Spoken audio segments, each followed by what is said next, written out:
Minister Timothy Omotosho has been released. Omotosho appeared in the East London Regional Court on charges related to contravention of Immigration Act following his arrest on Saturday in East London. NPA spokesperson Luxolo Kyali says he was released because the Home Affairs Department did not follow correct procedures as he was supposed to be brought to court within 48 hours, which expired at 7 a.m. on Monday. Omotosho only appeared in court at 2 o'clock in the afternoon. The Department of Higher Education has supported the decision to investigate possible maladministration and mismanagement of funds at the National Skills Fund. The Special Investigating Unit has been given the green light to investigate whether the awarding of contracts for various training projects and skills development programs were above board and lawful. Higher Education Minister Nobuhle Nkabane says the NSF will cooperate with the SIU during the investigation. Department spokesperson Kamagwini Mavovana explains. The SIU will investigate allegations of serious maladministration, improper or unlawful conduct by officials or employees of the NSF, and the possible mismanagement of funds allocated to the NSF. The scope of the investigation will also include unlawful or improper conduct by suppliers, service providers, and other involved parties which might have occurred between 1 January 2013 and 28 March 2025. The National Skills Fund plays a vital and pivotal role in advancing skills development across our country. Gauteng Premier Panyaza Lesufi says since the establishment of the crime prevention wardens, over 25,000 suspects have been arrested in the province. Lesufi says the almost 18,000 wardens have helped provide, among others, additional support to the SAPS and visibility at sporting events to curb muggings. Some have been deployed as security guards at government facilities. There was controversy previously about the legality of the wardens and that they had not been granted the status of peace officers, allowing them to make arrests and carry firearms. Lesufi says their status will be announced soon. But for them to have arrested more than 25,000 people without that status is an indication that they've got the necessary commitment. And it's upon that will then remove them from being trainees then and appoint them within the department so that they can be absorbed and be appropriately enumerated and get all the necessary benefits that are due to them. So as soon as that process is concluded, I think all other things will fall in place and we'll be in a position to give them the job security. Eskom has announced that it will be implementing Stage 2 power cuts from 4 p.m. this afternoon until 10 p.m. on Thursday evening. The power utility says the decision is due to a delay in the return of generation units as well as a couple of unplanned breakdowns. Eskom spokesperson Daphne Mukwena says the setbacks have impacted their operational performance, but the system is in a significantly stronger position than in past winters. This decision follows the delayed return of generation units amounting to 3,120 megawatts, as well as an additional loss of 1,385 megawatts in the past 24 hours due to unplanned breakdowns. Eskom is currently emerging from an intensive maintenance cycle, which is essential for long-term reliability, but temporarily reduces system flexibility and resilience. Eskom remains firmly committed to stabilize and strengthen the system as a result of the structural improvements across the generation fleet. Recapping the top story, unions have expressed concern after South Africa's unemployment rate increased by 1 percentage point to 32.9% in the first quarter of 2025. I am Ondelambana for SAFM News headlines at 3:30. In sports this hour, Rabada included in Proteas squad for World Test Championship final. Djokovic and Murray split after 6 months, and Van Rooyen reflects on Lions' missed chances and rebuilding project. More details at 3:30. Are you looking for the best savings on spectacles? At Specsavers, enjoy 1,500 Rand off when you get tested at South Africa's trusted and most established optical group. Get 1,500 Rand off all frames in store or use your 1,500 Rand off on our leading lens enhancements, such as Drive Light lenses that reduce artificial glare whilst driving. Book online or call your nearest store today. Affordable eye care, Specsavers. T's and C's apply.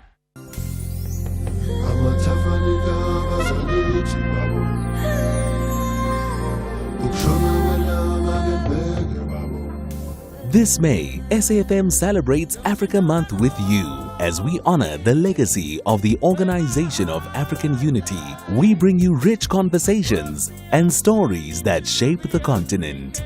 Join us as we celebrate African pride, unity, and progress. SAFM, leading the conversations that move us. Africa is where my heart lies.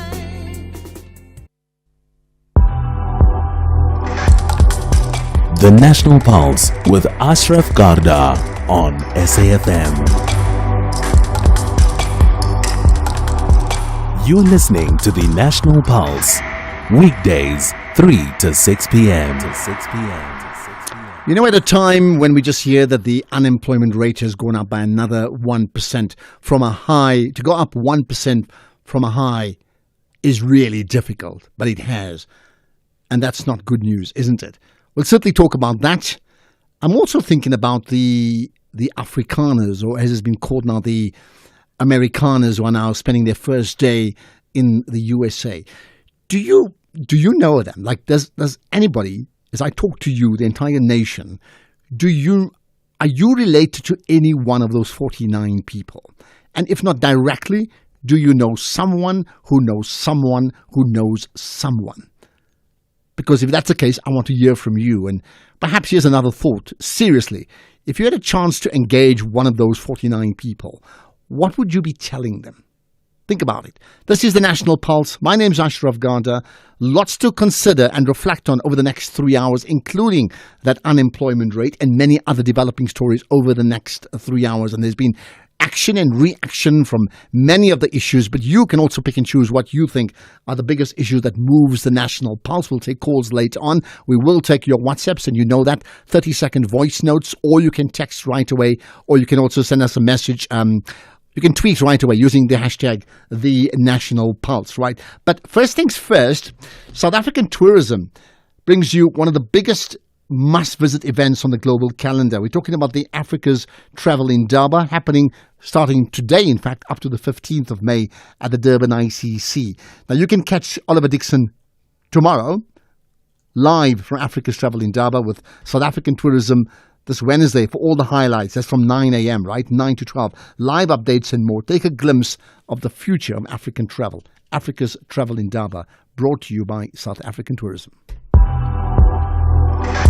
You are listening to the National Pulse with Ashraf Garda. Right, so let's do this. We're gonna chat. We're gonna get in just a moment a response in terms of that unemployment rate. In fact, that's where we're gonna go to now. So unemployment once again high by another percentage. The country's unemployment rate now increasing to 32.9%. Let's get some of those numbers and try and understand what they mean with Risenga Maluleke, the Statistician General and Head of Stats SA. Good to chat with you once again on the National Pulse. Oh, Ashraf, let me greet you and greet the SAFM listeners. Much appreciated. We don't always talk on good news days. Today is one of those days, which is not good news because of the 1 percentage point increase. Explain how you got there. Let us first start by looking at what we had, Ashraf, in the fourth quarter of 2024. We had 17.1 million people who were employed. Now that number went down by 291,000. We are now sitting at 16.8 million people that are employed. And then the unemployed who are actively looking for employment in the fourth quarter, that is ending December, were 8 million. They have gone up by 237,000 to 8.2 million. So now that the number of the employed has gone down and the number of the unemployed has gone up, we end up with the unemployment rate increasing. And we are talking about the narrow definition. What do we mean by the narrow definition? The narrow definition is that we are looking at this 8.2 million people are those that when we interviewed them said that they were looking for employment up to a week prior to the interview. So they are actively looking for employment. So our NDP, National Development Plan, says we will track the narrow definition. However, as status say, we also make the expanded definition available, which we released together with the narrow definition. So when you take the 8.2 million people who are actively looking for employment and are unemployed, plus 3.5 million people who looked for employment until they are discouraged, and another 1 million who said, if we got employment, we could have taken it, but we didn't look for employment.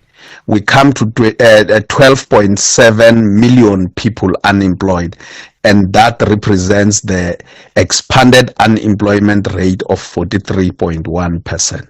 Okay, which, as we know, is incredibly high. But I know from past experience, you're not going to give your own reflection on it, just stating the facts as they are, right? In terms of the survey in terms of these calls that you make, I mean, that's very different to a survey. A survey is a sample, and then you extrapolate from a sample. Are these like actual people that you reach out to? No, it's a sample survey. It would be very expensive to do a census.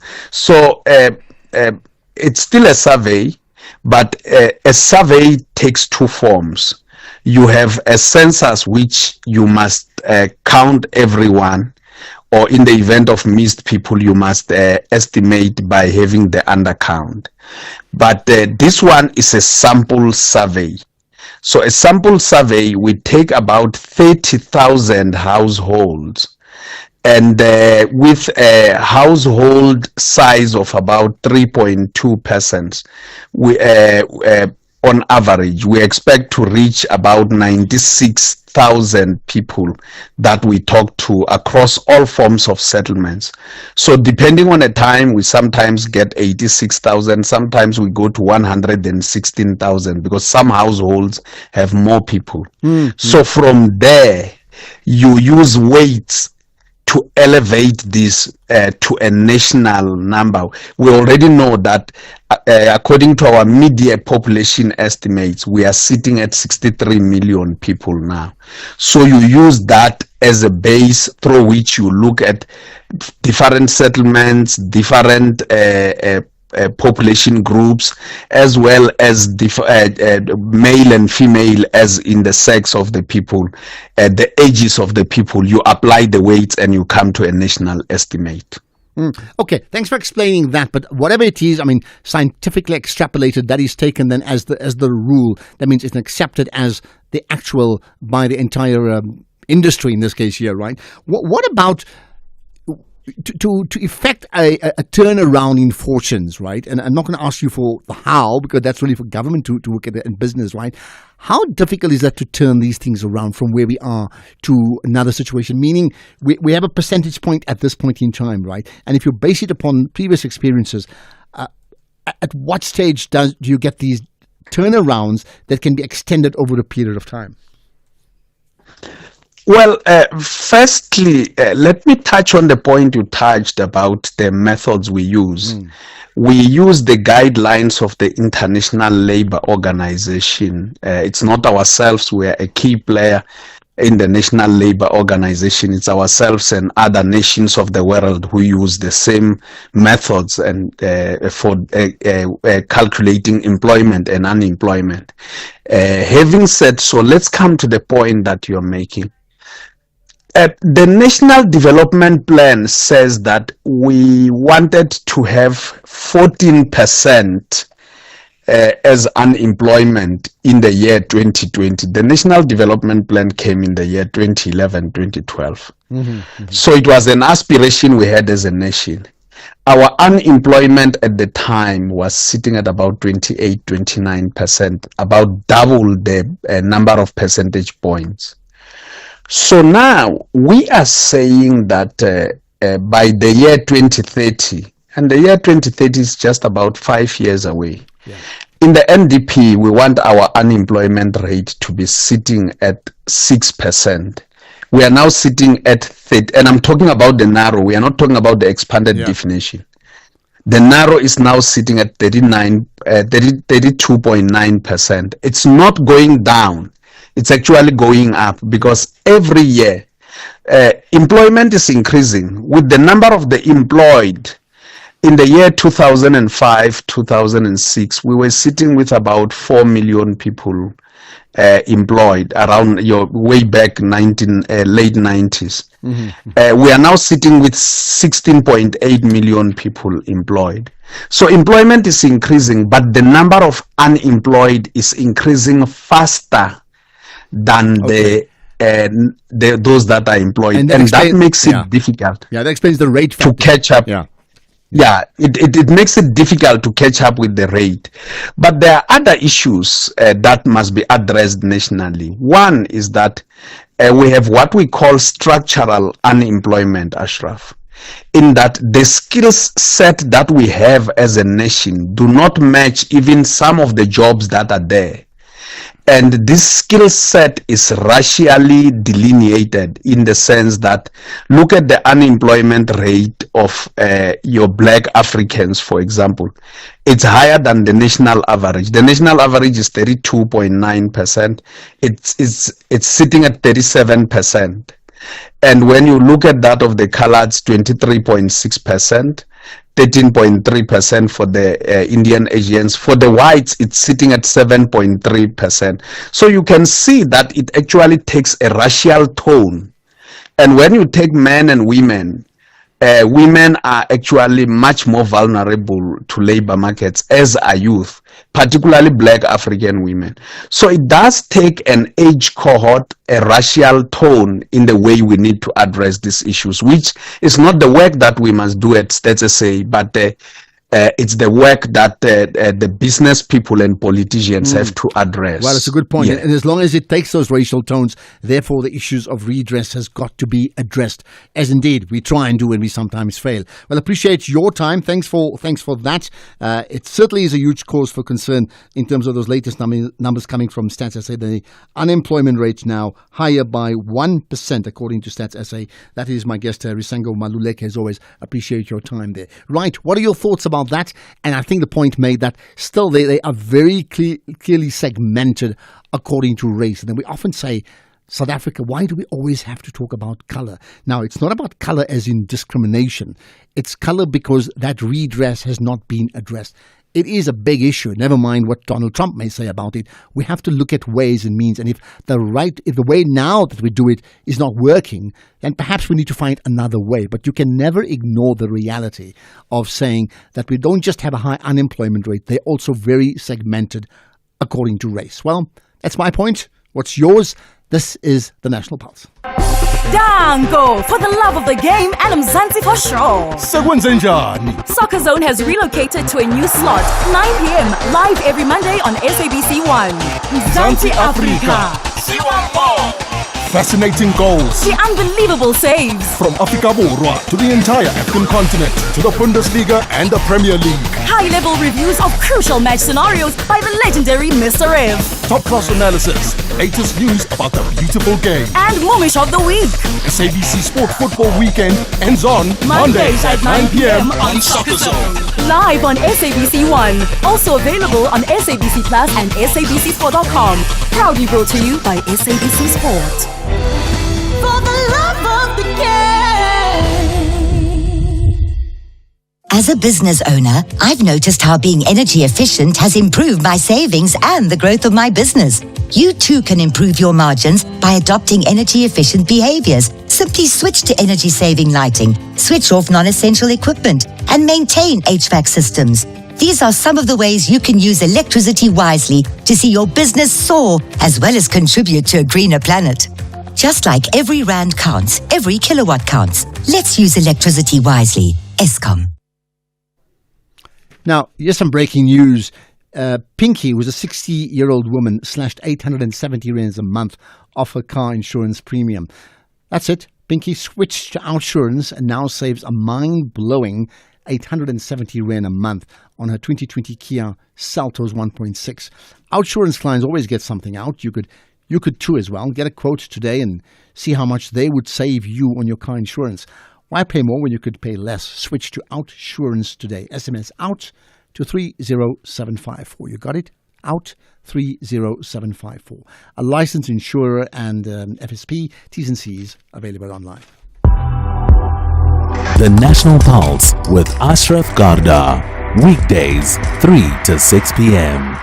So you may remember, we had this past experience a few months ago where the unemployment rate went down slightly and there was big celebration. So what do you then do when the thing turns around in the wrong direction once again? Let's get another take on this issue. By the way, we'll chat to Phumzile van Dam later on about an issue of South Africa being rated pretty highly in the democracy stakes in the world, by the way, which is very interesting. So let's talk about it from a young person's perspective, right? That's Thapelo Maleke. In fact, we'll get to Thapelo in just a moment or so. In the meantime, it's a chance for you. No, we can't do that right away. Thapelo Maleke is the president of the Youth Chamber of Commerce. Thapelo, appreciate your time. You now live on the National Pulse.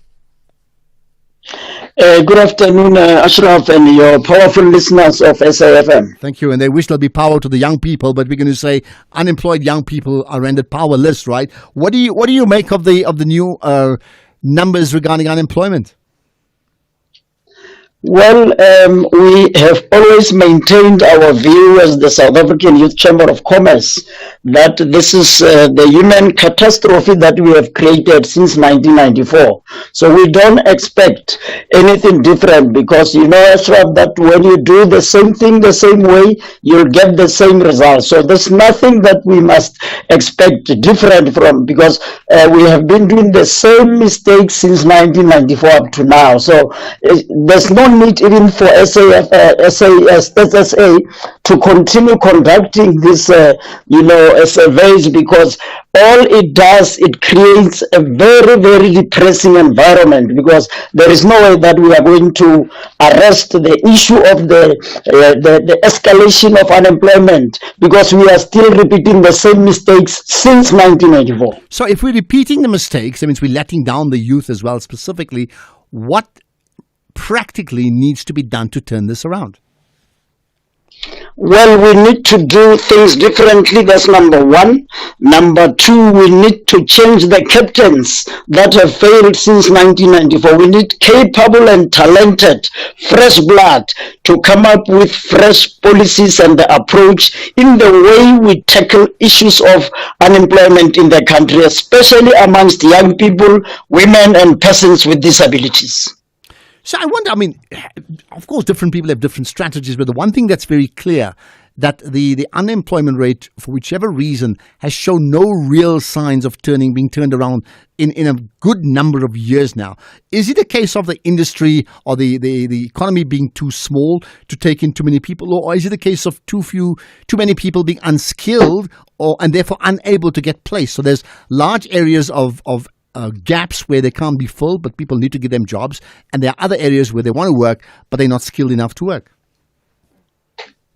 Well, number one, we are aware that we have had a series of investment summits that were led by the president and his team, and that led to joblessness. We have not seen an improvement.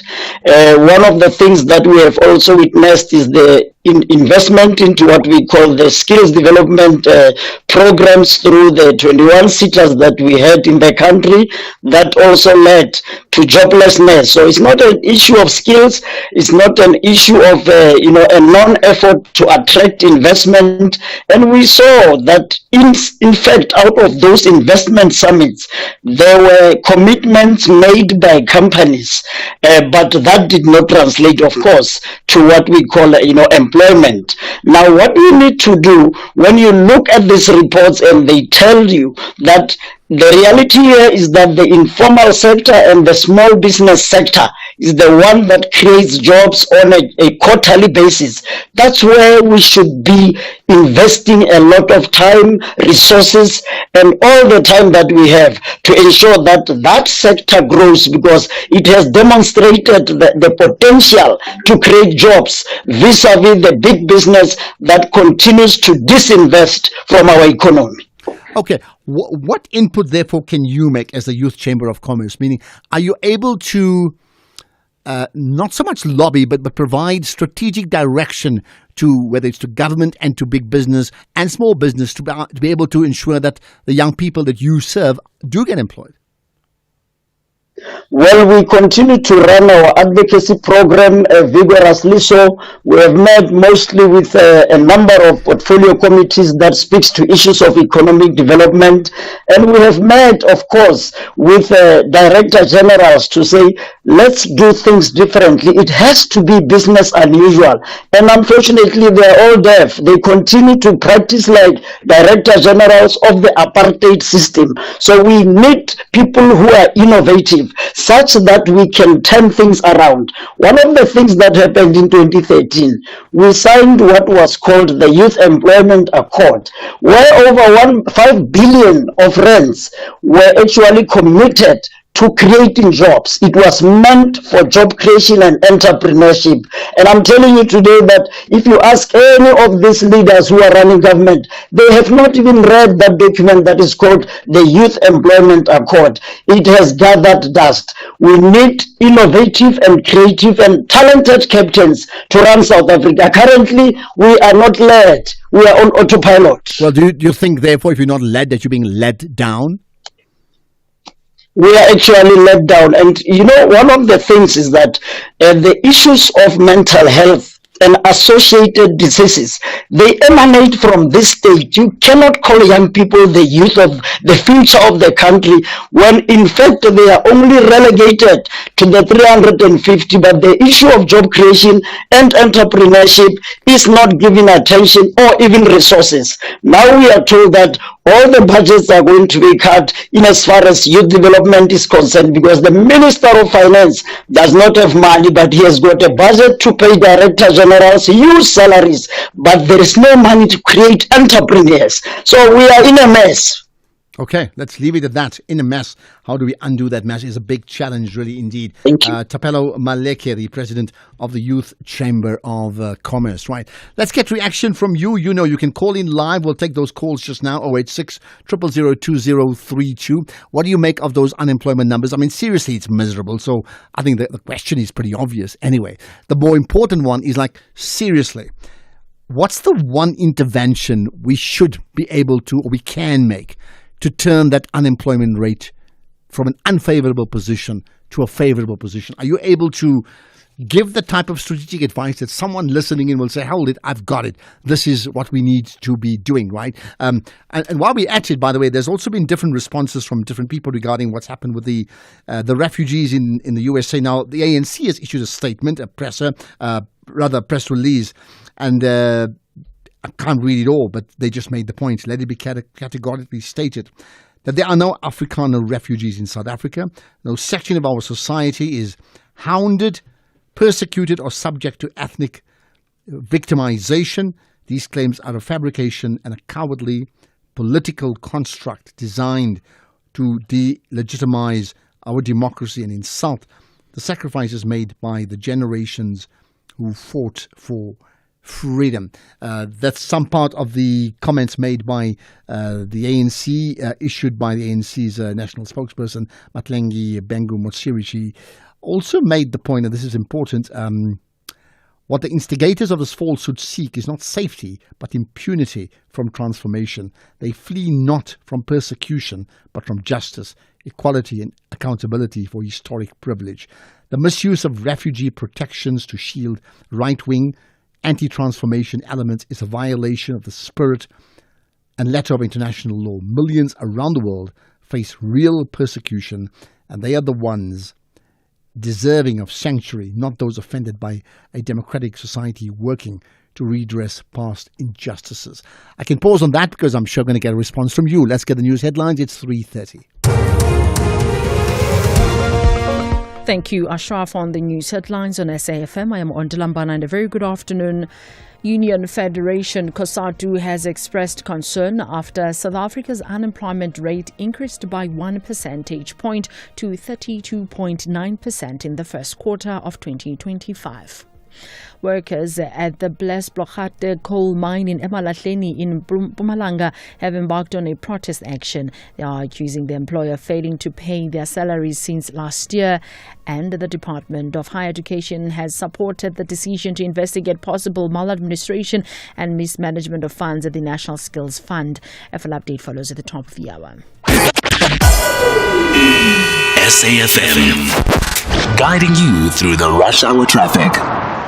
Good afternoon. Starting off in Gauteng, the M2 westbound in Crown has delays towards Main Reef Road. The R24 westbound in Edenvale queuing towards the N12 highway merge, and the N17 eastbound in Germiston has a crash reported before Osborne Road.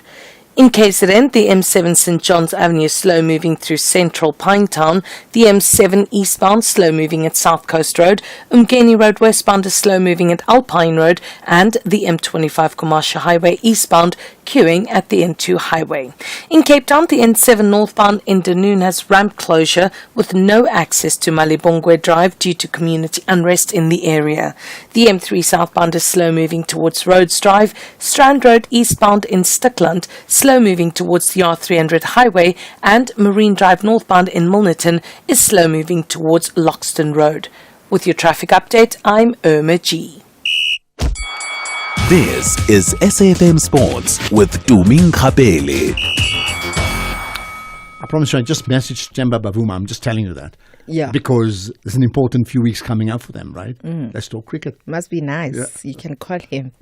You have him on your phone. A very good afternoon to you, Ashraf, and our listeners. Yes, we start things off with cricket where Kagiso Rabada headlines the Protea squad for next month's ICC World Test Championship final against Australia at Lord's. The fast bowler returns to the national side after serving a drugs ban and is expected to lead South Africa's pace attack in the high-stakes clash from the 11th of June to the 15th. Now, Rabada will be joined by fellow quicks Dane Peterson and Lungingedi, who returns, and all-rounders Marco Jansen, Vian Mulder and Coben Bosch. The spin department includes Kashaf Maharaj and Senurant Mutusami, while Temba Bavuma will captain a well-balanced 15-man squad that also features top-order batters Aiden Markram, Tony DeZorzi, Ryan Rickleston, and Tristan Stubbs, and David Bedingham and Carl Verreyn named as the wicket-keeper.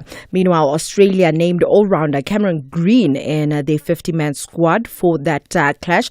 Green was diagnosed with a stress fracture in his lower back during the one-day international series in England last year and had surgery in October, but returned playing for Gloucester in English county cricket last month.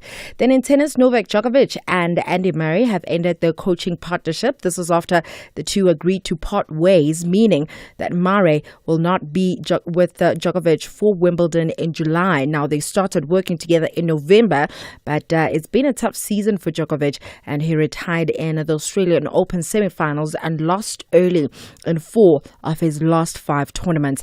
In football, Amajita coach Raymond Mdaka says that he's still on cloud 9 after leading the South African under-20 national men's team to the 2025 FIFA Under-20 World Cup qualification in Egypt. This comes after last night's 1-0 win over Democratic Republic of Congo in an Under-20 AFCON quarterfinal. Amajita will now meet Nigeria in the semi-final on Thursday at the same venue. Indeed, it was a tough game, something that we knew, obviously. In the first interview, I said it's a 90-minute thing. It's a 90-minute game. It's not about a draw where you can get points. So sometimes tactically it might not work out, but you need to have the character. If you check the first half, they put us under pressure. I think they did very good analysis on how we play. But the second half, we came back. We were able to close out the gap. But at the same time, making sure that we become very disciplined, more especially in defense. And also at the same time, where we are caught up, then we want character from the boys to say, we need to die for it. You could see some of the balls that we blocked, that they were attempting to score. So that's the character that we told ourselves to go on with. But other than that, it was a very difficult match. So a big congratulations to Amajita. It's going to be their 5th World Cup appearance. Amajimbos have qualified for the World Cup. Amajita have now qualified for the World Cup. We're waiting for Bafana. But I think for me, Ashraf, it speaks a lot to the development, because SAFA was very intentional about making sure that they develop these young boys. And here we're getting the results. I just wish they did the exact same thing for women's football. Well, yes, indefensible. And probably you could say the same thing that not just women's football, there was a missing period of about 15 years. Yeah. We spoke about it before, the School of Excellence and all that, right? True. Like, that's why that whole generation's just gone. But men, female, I'm glad they're putting something into it now, because we have to see the results, so I agree. Absolutely. Yeah. Well, elsewhere, Real Madrid forward Vinicius Jr. and defender Lucas Vazquez could miss some time in the title run after picking up injuries following Sunday's 4-3 loss to Barcelona. Vinicius, who has scored 11 goals and provided 7 assists in the league this season, has a left ankle sprain, and Vazquez has a thigh muscle injury. In rugby, Lions coach Ivan van Rooyen says that costly errors have defined Lions United Rugby Championship season, a sentiment echoed by almost everyone in the team. Now, the Johannesburg side's playoff hopes were officially dashed on Sunday with a 32-19 defeat to the Scarlets at Emirates Island Park. The visitors capitalized on their point-scoring chances in this penultimate pool match, and Van Rooyen says individual mistakes allowed the Scarlets to control the tempo. Showing exactly in the video what pictures coming, training it, and then still conceding a first try is an individual error. And when we get that right, like last week against Connacht, we look totally different. Or when we get it right with patches in the game, I think we're really effective and we look really good. And then the next set, not that effective. So it's obviously something that we have to get better at, because when we get it right, and when we're going to get it right consistently, I think it's actually really exciting. On that note, it's a wrap from my side for now. I'll have more in the next hour. Okay, perfect. We will certainly chat then, right? The Bees are fairly impressed with their run this season, but they want to win at home to concretize a top half position. That's a crack. Oh, what a crack. That's Brentford for you. There you go. Yet the Cottagers want to be remembered for an away win during their penultimate game of the season. He's got an introduction! Harry Wilson makes it 2-1 at Fulham. Now go home! Off you go! This is the Premier League. Witness the mouth-watering clash between Brentford FC and Fulham FC on Sunday 18 May at 3:30 p.m. Streaming live on SABC Plus and S3. Proudly brought to you by SABC Sport. For the love of the game.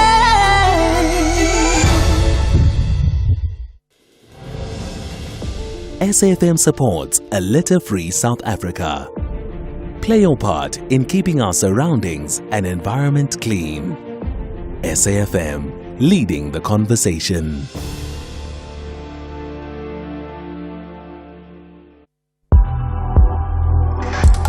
The National Pulse with Ashraf Garda.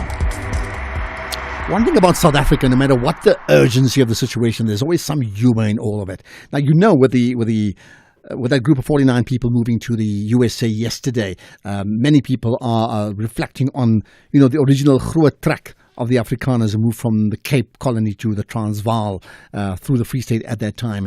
And I see there's been lots of plays of words from the Groot Trek to the Groot Tzek, okay? There's lots of things that come on that line. I wonder, did you find that humor in that? As in Groot, the Afrikaans G-R-O-O-T, and then T-S-E-K, and how do you analyze it? But ultimately, it's people using creative license to have some fun, if anything. KG in Bloemfontein, hi. Thank you so much for taking my call, Ashraf. It's a pleasure, man. Go for it. What's your point? Yes. You see, I think the problem that we are sitting with is when you talk about this youth unemployment and the issues that we were discussing with your previous guest. Yeah. If we have a 50-year plus person speaking to those issues, I don't see how we are going to be able to find a solution to that issues, because that gentleman that you invited there, I don't think he's suitably qualified to speak on those issues of what is going to help. We spoke to two different people. We spoke to Stats SA, who gave the numbers, and we spoke to someone who's involved in the Youth Council, who represents... Yes, that person was involved in the youth council. Is over the age of 50, Ashraf. Yeah, so your point is what? My point is that we must get suitable people. If we get a successful 25, 26, 30-year-old man... No, but you see, but in a case like this, I mean, this is not about whether they're right. It's about a person. It's a response from someone who represents a constituency, the Youth Chamber of Commerce. So it's not someone we just picked off the road. Now, you can obviously disagree with him, but that's the constituency he represents. So they have a direct interest in what they feel about youth. Now, whether he's got solutions, I can agree with you that maybe he doesn't have it and maybe you don't have it and maybe I don't have it. But goodness, somebody has to come up with it very, very soon. We know that. KG, thanks for that call. Let's get further comment. Karabo in Soweto. Hi, Karabo. Hi, Ashraf. How are you? Yeah, good indeed. Go for it. What's your point?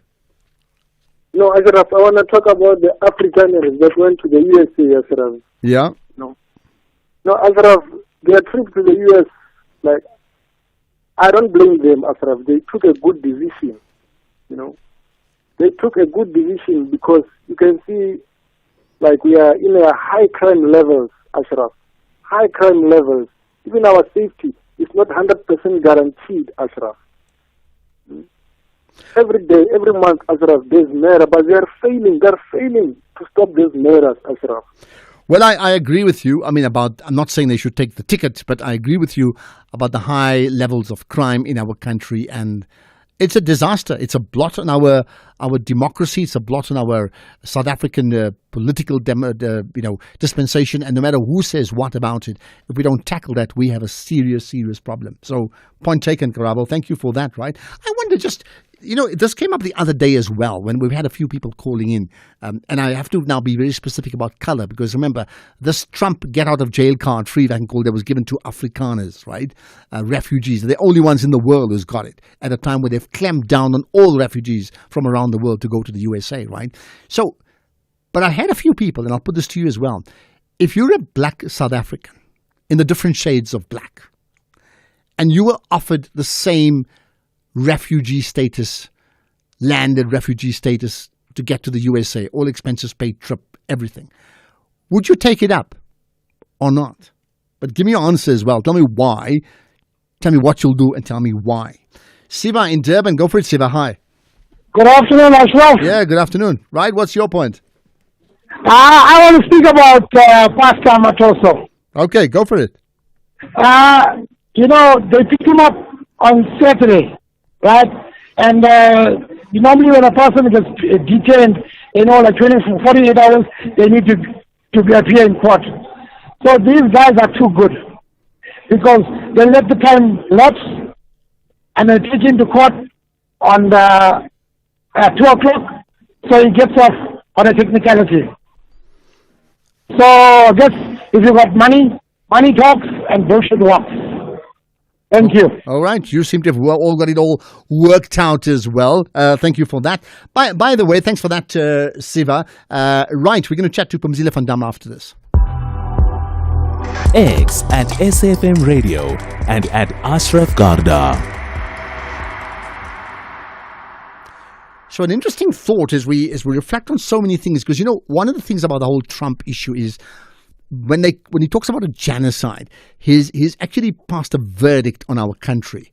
Not in the way that we would say we have problems. It's like a complete verdict. It's an edict to say, that's it, this country is practicing genocide. So it is in that context that what we talk about now is so interesting, because there's been a survey put together by the Perceptions of Democracy Index. And that Perceptions of Democracy Index, and the key word here is democracy, right, puts South Africa number 7 among countries viewed most positively by the global community. And the index summarizes things like attitude towards democracy, geopolitics, global power players, and so on and so on. Let's find out more about it with Pumzile van Dam, who's tweeted about it. It got my attention in the first place, I should say. So your tweets do help, Pumzile. Much appreciate your time. Thanks for joining us on the National Pulse. Thank you so much for having me, Ashraf. My favorite broadcaster, but don't tell the others. Well, the show is called the National Pulse, so whatever you say, it just impacts on the entire pulse of the nation. There you have it. Right? Yeah. Tell me, when you tweeted about this, did this also jump off the page for you in the same way that it jumped off the page for me? Keeping in mind we speak at a time in the same week as another country has allowed others to come in and taken refuge because of what they see as them being persecuted? Absolutely. I think for most South Africans online, this year has been a heavy battle where we've been subjected to a well-orchestrated international disinformation campaign. You know, figures like Elon Musk, Donald Trump, determined to kind of paint South Africa as this place where there's a race war, land grabs, there's a white genocide. And what that report says to us is that despite all of that, South Africa is still viewed positively by its trading partners, neighbors, the global community. So it actually shows a victory for South Africa. It says that despite all of that, with all our tweets, our posts, we've made a difference. We've defeated another Bell Pottinger, if you like. And when you say, viewed positively, what is being viewed positively? Is our democracy being viewed positively? Because we do have we have a democracy. We argue, we debate, we do lots of different things, but we actually do have a democracy. Is that under the microscope, and is that being what is measured, or is this something else? Yeah, so I was actually just reading the report again before you called me. So it says it examines how countries are perceived by their neighbors, key trading partners, and other nations that hold strategic or cultural relevance to them. So these would be countries that we trade with, countries where we've had long-standing relationships. So it says those countries still have a positive perception of us, and that is, of course, no doubt based on a really, really strong democracy. There's always expectations that South Africa's democracy is not going to last. We still have a robust democracy where I think for the first time, for the longest time, South Africa was thought to be a one-party state, and now we are living in a coalition era. So it's more about democracy, and I think less kind of analysis of the huge problems we have as a country. Because linked to that is, the rule of law and the independence of the judiciary and the media freedom. And those are issues that we may sometimes want to just throw away as just nonsense issues, because there are bigger issues like crime and unemployment. We know that, but these are important. But can I say this much in terms of the survey, therefore, would it be fair to say that if this is how we are being viewed by our, neighbors and trading partners, and that's what you expect, meaning it's unlikely that a country that's not a trading partner with you would have any opinion of you whatsoever, or it would be rather antagonistic and therefore would not even deal with you at all? I think, given that the US has kind of adopted a very antagonistic disposition towards South Africa, we've heard, rumblings about AGOA no longer trading with South Africa, tariffs. I try to keep an eye on kind of the geopolitical landscape. And the way I see it is that it is less about punishing South Africa and what is a genuinely held belief, because, these are very educated, well-versed people who understand the truth and what is not the truth.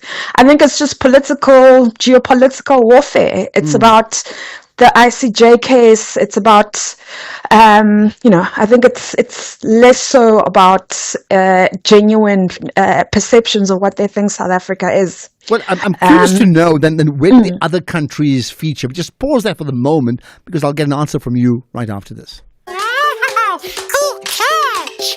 Elmo thinks Elmo's friends are great! Thanks, Elmo! I like how you cheer and encourage your friends, son. Elmo likes it too.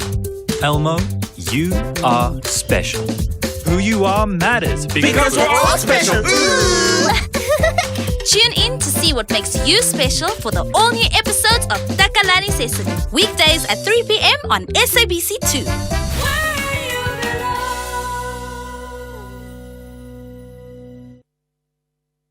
Banyana Bus Style are confident nothing will stop their winning mentality, while Richmond United ladies are highly spirited to display a first-class performance.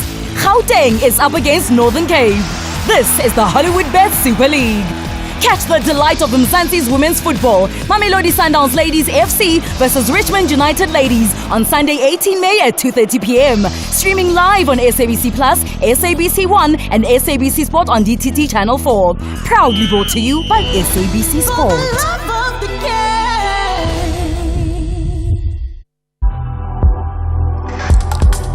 Ashraf Garda on the National Pulse.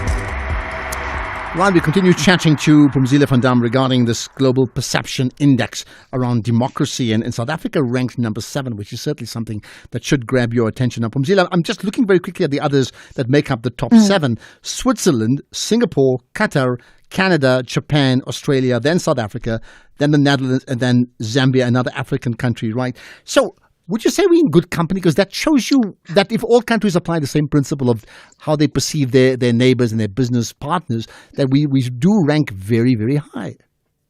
Yeah, I mean, some of those countries, one could debate about whether they have a strong human rights record, but they're certainly viewed favorably. I think we're in good company.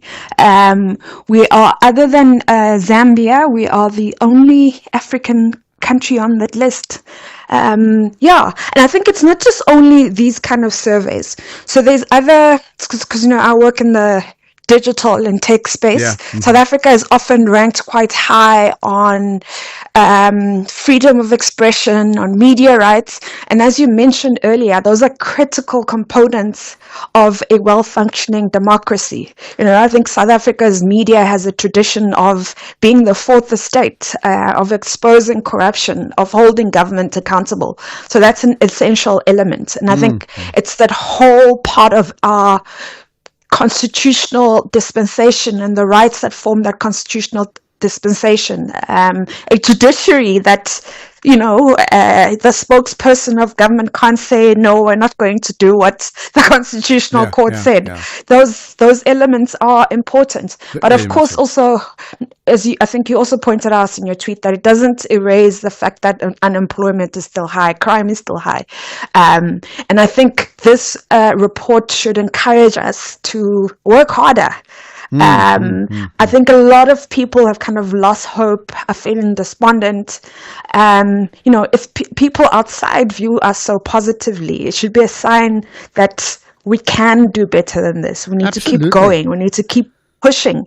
And a lot of this is based on who South African people are, ranked the friendliest people in the world. It may seem like nothing, but it matters, Well, I'll tell you what, if I'm looking at the bottom of that list, right, and I'll just run through it very quickly, probably bottom 7, United States, Russia, Iraq, Hungary, Belarus, Israel, and Iran. Now, we're not going to talk about them, excepting this part that's important. How, one thing that's come through around the issue of the refugees, right, is again how we're perceiving each other and how people perceive themselves. Do you think that if there's one thing South Africa is lacking, is a belief in itself, number one, but a greater resolve now to reach out to each other as opposed to saying, good riddance to this one, we don't need you, you can go and fly, you can do whatever, as opposed to saying, come on, man, we've got so much going for us. Let's put our heads together and do even better together as a country, to borrow that famed rugby slogan of stronger together. No, absolutely. I guess because I live outside of South Africa most of the year. I'm not a refugee. I found myself almost viewing South Africa through rose-tinted glasses. But I also think I've always kind of viewed South Africa that way. Well, I wouldn't have been able to do my work in Parliament if I didn't believe in the potential of South Africa. And it makes me sad that people have negative perceptions. Like, I'll notice little things sometimes and I'll say, oh my gosh, South Africa does this better. And there'll be an inundation of negative perceptions about South Africa. But we are good people. We live in an amazing country. People hold us in high regard. And it's time for us to start believing that about ourselves as a people. None of this is accidental. Our democracy is strong because people in South Africa hold it together. Well, as many have said, there's been a play against South Africa around geopolitical issues that includes Israel and Palestine and other things. But here's the last thing then. So USA, I mentioned 7 from bottom, actually number 30 out of 37, right? I mean, how do we then analyze that in the light of their attack against South Africa? Because clearly it's an attack against our country. Absolutely. I mean, that's the survey that the report is based on was conducted, I think, in late April 2025, so not long ago. I think it just is an indication that the global community is seeing a slide towards authoritarianism. I attend a lot of international conferences, and that's the general sentiment, that, you know, what was once the beacon of the free world is no longer that. And I think it should worry Americans greatly. You know, probably if you did this 10 years ago, they would have been number one. So they should be worried. And for us as South Africans, it's time for us to push and believe what others believe of us, that we can be an amazing country. So I'm, as an activist, I feel my engine's very powered up. Okay, maybe we speak the same language. So here's the last thing for a powered up engine, right? If you've got just one line that you could put to two significant people, and you're outside of formal politics now. One is to the American President Donald Trump, and one is to South Africa's President Ramaphosa. Just one line of instruction or advice to both of them each. What would you tell them? To Trump, I'm trying to find a polite. I would say to him, stop lying. Stop lying about South Africa. I think he knows the truth about who South Africa is. So I would encourage him to start speaking more positively and more truthfully about South Africa. And to President Ramaphosa, I would say that while this is great, there are still a lot of problems at home. We need jobs. We need to fight crime. We shouldn't give ammunition to those outside of South Africa to use to manipulate facts about South Africa for their political agendas. And maybe that's an important one. Don't give them any ammunition. So there's even any leaks in the dike, we need to plug those leaks no matter what, so that nobody, white, black, and everything else in between, must accuse the country of being of sidelining them. It's an important point, I think, that we can take off that. Phumzile, I appreciate your time. Feel free, by the way, to tweet further comments on what we just said. Just tag us, the National Pulse, and we'll certainly repost it as well. Much appreciate your insights here on the show. Thank you. There we are. Okay, bye. Thank you. Lots to consider coming out from that conversation, isn't it? So South Africa, in terms of this Global Perceptions Index around democracy, number 7 in the world. Yes, it's by people who deal with them, neighbors, business partners, but that's high. Because everybody deals with every other country. So what do you make of that, isn't it? Something to consider, something to genuinely hold on to, I think, right? But the issue of unemployment will not go away until we do get it to go away. Good afternoon, Ashraf and the listeners. Unemployment? Get rid of the unions. Secondly, go and look at that Labour Relations Act again. If this is the end result of the two, surely we must be looking at it again. The unions are dictating the terms and the unemployment rate keeps on rising. The same with triple BEE. So please, keep on doing the same thing. It will give us the same result in the end. Thanks for a great show. Thank you. Raffontein. Thanks, Shafiq. Much appreciated. Well, I tell you what, I mean, I think I'm all for redress. There's no question about it. But I must also say there are elements of how we've gone about doing things, including the issues of labour laws, that we do need to look at again. I think we must accept it's not working in terms of the end goal. Here's one on the Afrikaners. Hi, Nadia Ashraf. On the issue of the Afrikaner Americans, how do we count, Nadia Ashraf? Do we say Meneer Kruger 1, Meneer van der Walt 2, or we say Meneer Kruger and his children 1? How do we count? Well, I'm not doing the counting, so I can't tell you. My sense is count per head. So 49 people went, young and old, including some, toddler farmers, if you get my point. Okay, more to come on the show. Let's, by the way, the DA, rather, not the DA, the city of Cape Town, certainly led by the DA, they believe that in spite of the unemployment numbers going high, that their city, the numbers have gone up in terms of employed people. We'll talk about that with the mayor of Cape Town in a moment. Let's get the news now. It's 4 o'clock.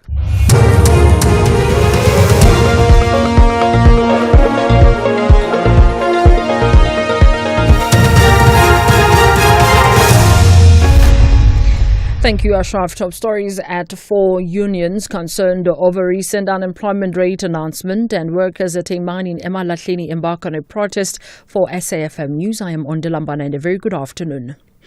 Union Federation COSATU has expressed concern after South Africa's unemployment rate increased by 1 percentage point to 32.9% in the first quarter of 2025. The latest numbers released by Stats SA show that 16.8 million South Africans are employed, down from 17.1 million in the previous quarter. The formal sector lost jobs, while the informal sector added jobs during the first 3 months of the year.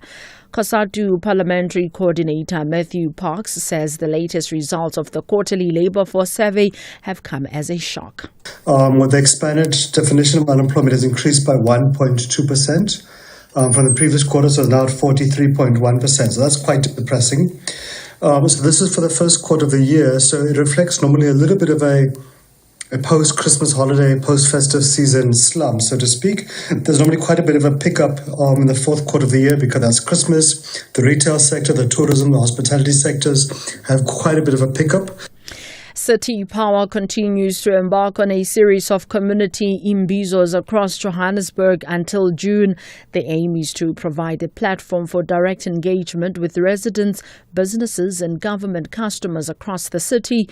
The meetings will focus on power supply concerns faced by residents, illegal connections and infrastructure vandalism. This comes as Eskom introduces Stage 2 load shedding from 4 p.m. this afternoon until 10 p.m. every night until Thursday. City Power spokesperson Isaac Mangena says the imbizos will also provide insight into streetlight maintenance and improvements. These engagements also serve to basically reinforce City Power's partnership with the communities while educating customers on responsible electricity usage, payment, compliance and also safety. We will further use these platforms of engagement to basically share the recent service delivery successes and strengthen relationships with the ward councillors, the regional directors and also other regional stakeholders. The father of the alleged Usindiso building arsonist, Sitembiso Mdlalose, has expressed disappointment over his son's confession. Beki Khumalo says ever since his incarceration, Mdlalose has denied starting the fire that claimed the lives of 76 people at the hijacked Usindiso building in the Johannesburg CBD in August 2023. On Monday, in the trial within a trial, the High Court in Johannesburg, sitting in Palmbridge, ruled that Mdlalose's confession was admissible in court. Beki Khumalo says it has been painful for him to know that so many people lost their lives in the incident. The Department of Higher Education has supported the decision to investigate possible maladministration and mismanagement of funds at the National Skills Fund. The Special Investigating Unit has been given the green light to investigate whether the awarding of contracts for various training projects and skills development programs were above board and lawful. Higher Education Minister Nobuhle Ngabane says the NSF will cooperate with the SIU during the investigation. Department spokesperson Kamagwini Mavovana explains. The SIU will investigate allegations of serious maladministration, improper or unlawful conduct by officials or employees of the NSF, and the possible mismanagement of funds allocated to the NSF. The scope of the investigation will also include unlawful or improper conduct by suppliers, service providers, and other involved parties which might have occurred between 1 January 2013 and 28 March 2025. The National Skills Fund plays a vital and pivotal role in advancing skills development across our country. Workers at the Blesboglagte coal mine in eMalahleni, Mpumalanga, have embarked on a protest action. They are accusing the employer of failing to pay their salaries since last year. The angry employees and contractors say they've been camping outside the mine premises since last Tuesday. Since last year, late, so these people, they were not doing well. Then they didn't pay us, so that this thing is still end up today here where it is. So now we're affected about our bills, school fees, and too many things. from June. July they didn't get payment until now. By December they send the email for me for the termination for the contract, and then by January when they're studying here, there's the blockage of the toilets and everything. They called me to come and help it. I was fixing for the pipes of waters. When I bring the invoices, the time when I wait for the payment, they come with another story. Recapping the top story, Union Federation COSATU has expressed concern after South Africa's unemployment rate increased by 1 percentage point to 32.9% in the first quarter of 2025. I am Ondelambana for SAFM News Headlines at 4:30. In your sports this hour, Proteas coach defends Rabada selection amid criticism. Miguel Cardoso asks for recognition as title race wraps up, and Stormers get front row boost. More details at 4:30. SAFM, guiding you through the rush hour traffic. Good afternoon. Starting off in Gauteng, the N2 westbound in Crown has delays towards Main Reef Road and traffic lights not working at Witkoppen Road and Main Road in Magaliesig. In KZN, the N3 eastbound has a stationary truck at Cliffdale and the M25 Kumasha Highway eastbound queuing at the N2 highway. In Cape Town, Blauberg Road in Tableview queuing between Kuburg Road and Gee Road, and Malibongwe Drive is closed between Rivergate Drive and the N7 highway due to community unrest in the Dunoon area. With your traffic update, I'm Irma G. Catch SAFTA award-winning cooking reality show The Tastemaster SA from Tuesday the 13th of May at 7:30. Watch as 10 talented contestants take on delicious challenges to impress celebrity chef Zola Nene along with special guest judges. Don't miss the season premiere, a heartfelt tribute to the incredible moms who inspire us all. That's Tuesday the 13th at 7:30 p.m. The Tastemaster SA, only on SABC2.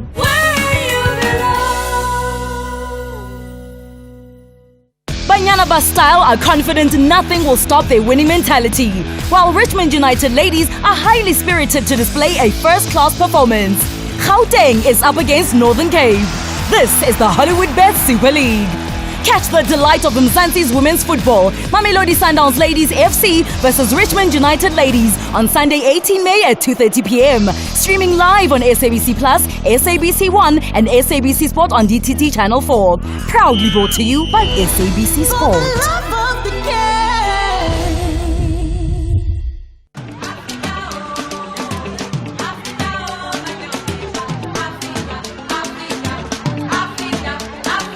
This May, SAFM celebrates Africa Month with you as we honor the legacy of the Organization of African Unity. We bring you rich conversations and the vibrant sounds of Africa. Music that moves the soul.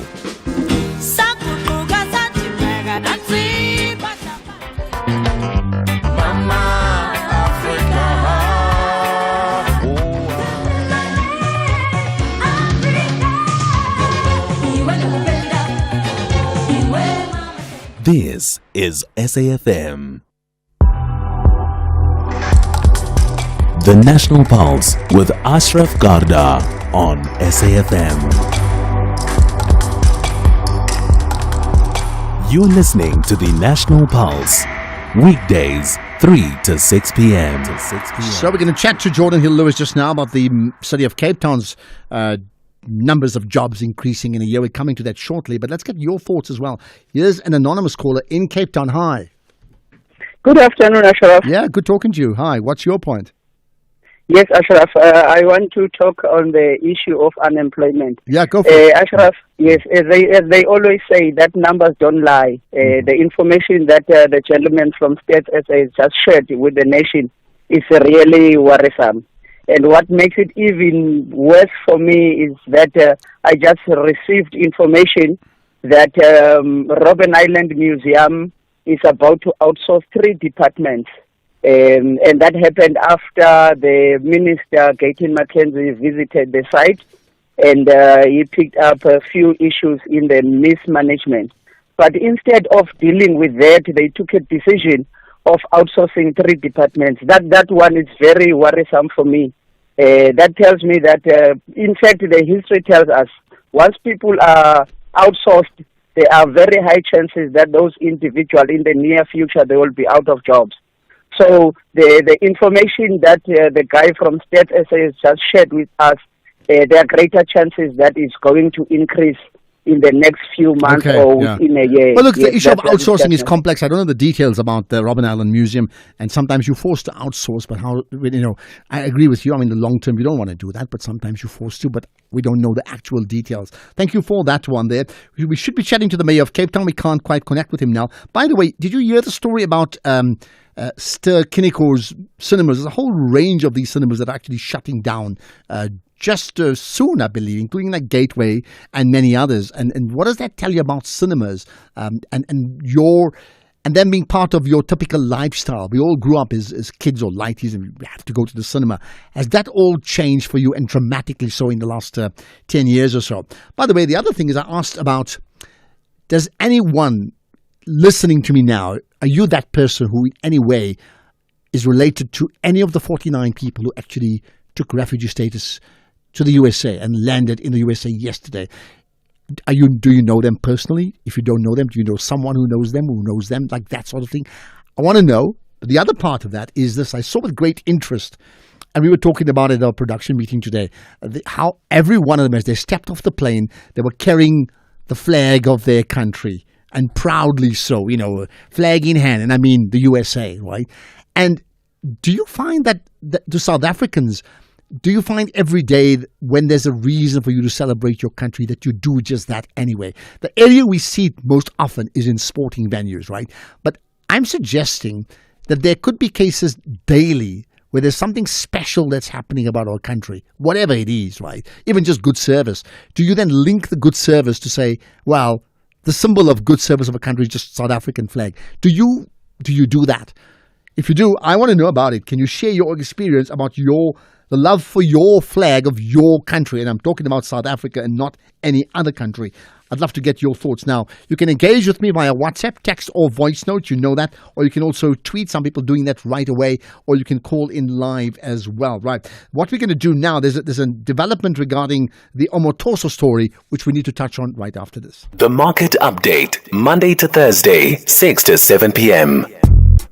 Want to stay ahead of the financial game? Join us tonight from 6 to 7 p.m. for an insightful journey through the day's market developments, financial updates, and investment news. Tune in for your daily dose of financial intelligence as we navigate the twists and turns of the financial landscape with expert insights. Only on the SAFM Market Update. SAFM Market Update with Jimmy Muyaha. The National Pulse with Ashraf Garda. Weekdays, 3 to 6 p.m. I'll tell you what, the Timothy Omotoso story is another issue that is dominating our headlines and moves the National Pulse every time we talk about it. The story now goes that the East London Magistrates Court has ruled that the Nigerian pastor, Timothy Omotoso, can stay in South Africa for now. The televangelist appeared in court today facing immigration-related charges.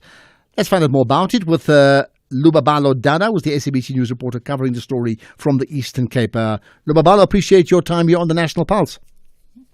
Thank you very much, and good afternoon to your listeners as well. All right, just reflect on this. I mean, we sort of following the story with great confusion. What actually has happened? You give us some context. You remember that Omotoso was arrested over the weekend on charges related to Immigration Act. Then he appeared yesterday in the afternoon at around about 2. We were told that he's going to appear in the morning, but then we didn't see anything. We were not even updated as what is going on, but later on we were told that he's only going to appear at 2. And then from there, an official from Home Affairs took the stand, and then he confirmed that, in fact, it's a gentleman that arrested Omotoso. So he confirmed that Omotoso doesn't have a visa, and also when he applied, his visa in fact expired in 2017, and when he applied, it was rejected because it didn't meet the minimum requirements for the application. And then the defense argued that the arrest for Omotoso was premature because his rights were infringed. He said that he was supposed to be afforded at least 10 days to appeal the decision for the deportation after he has received the letter from the Home Affairs Department. Then this morning, when we went again for the continuation, because it was supposed to be cross-examination, and we were informed that we cannot attend the proceedings because there are issues that are very sensitive which might disadvantage, infringe on the rights of Omotoso. So in that regard, then we were asked to stay outside, and then we were told that we're going to be informed of the outcome, because it was only the parties involved that will be dealing with the matter, that is the defense and the prosecution.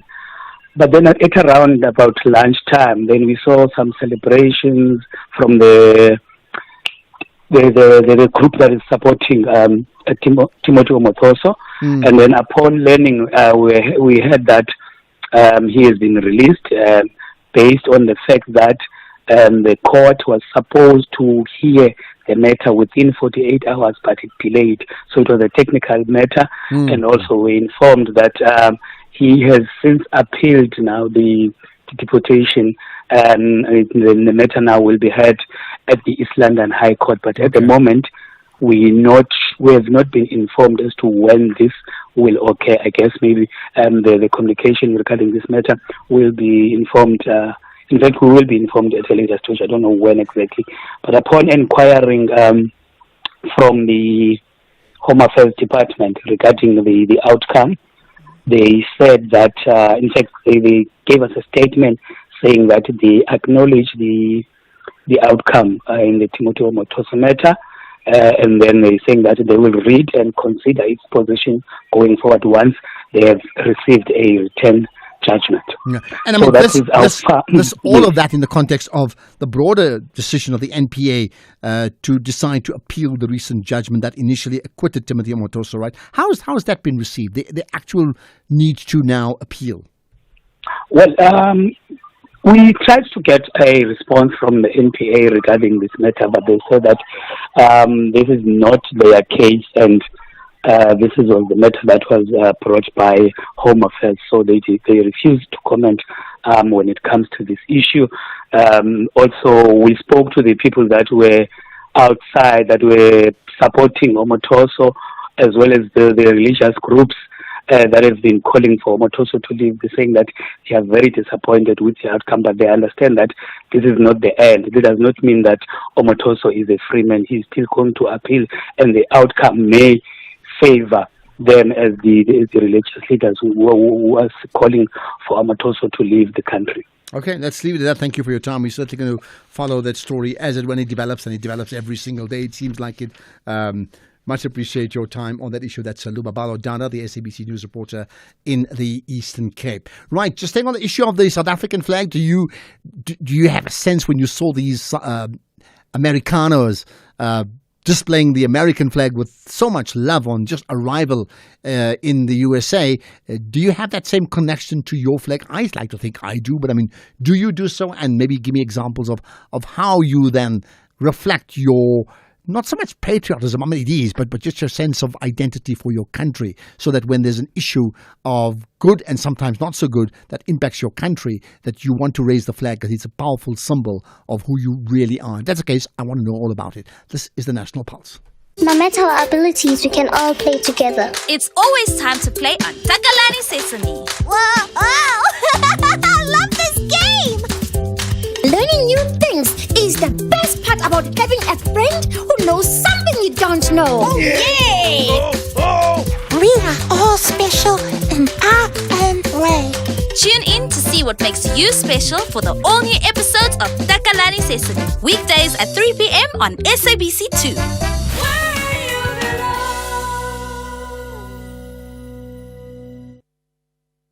Save and win a car with Spar for real. Stand to win one of 50 fiery red Hyundai Grand i10 sedans. Buy any participating products and swipe your rewards card to enter. Get 8 kg Spar Wolf dog food for $159.99 plus 400 megs free data on Spar Mobile, or 700 grams Spar pre-packed cheese for $89.99 plus 200 megs free data on Spar Mobile. Price is valid until 19 May while stocks last. T's and C's apply.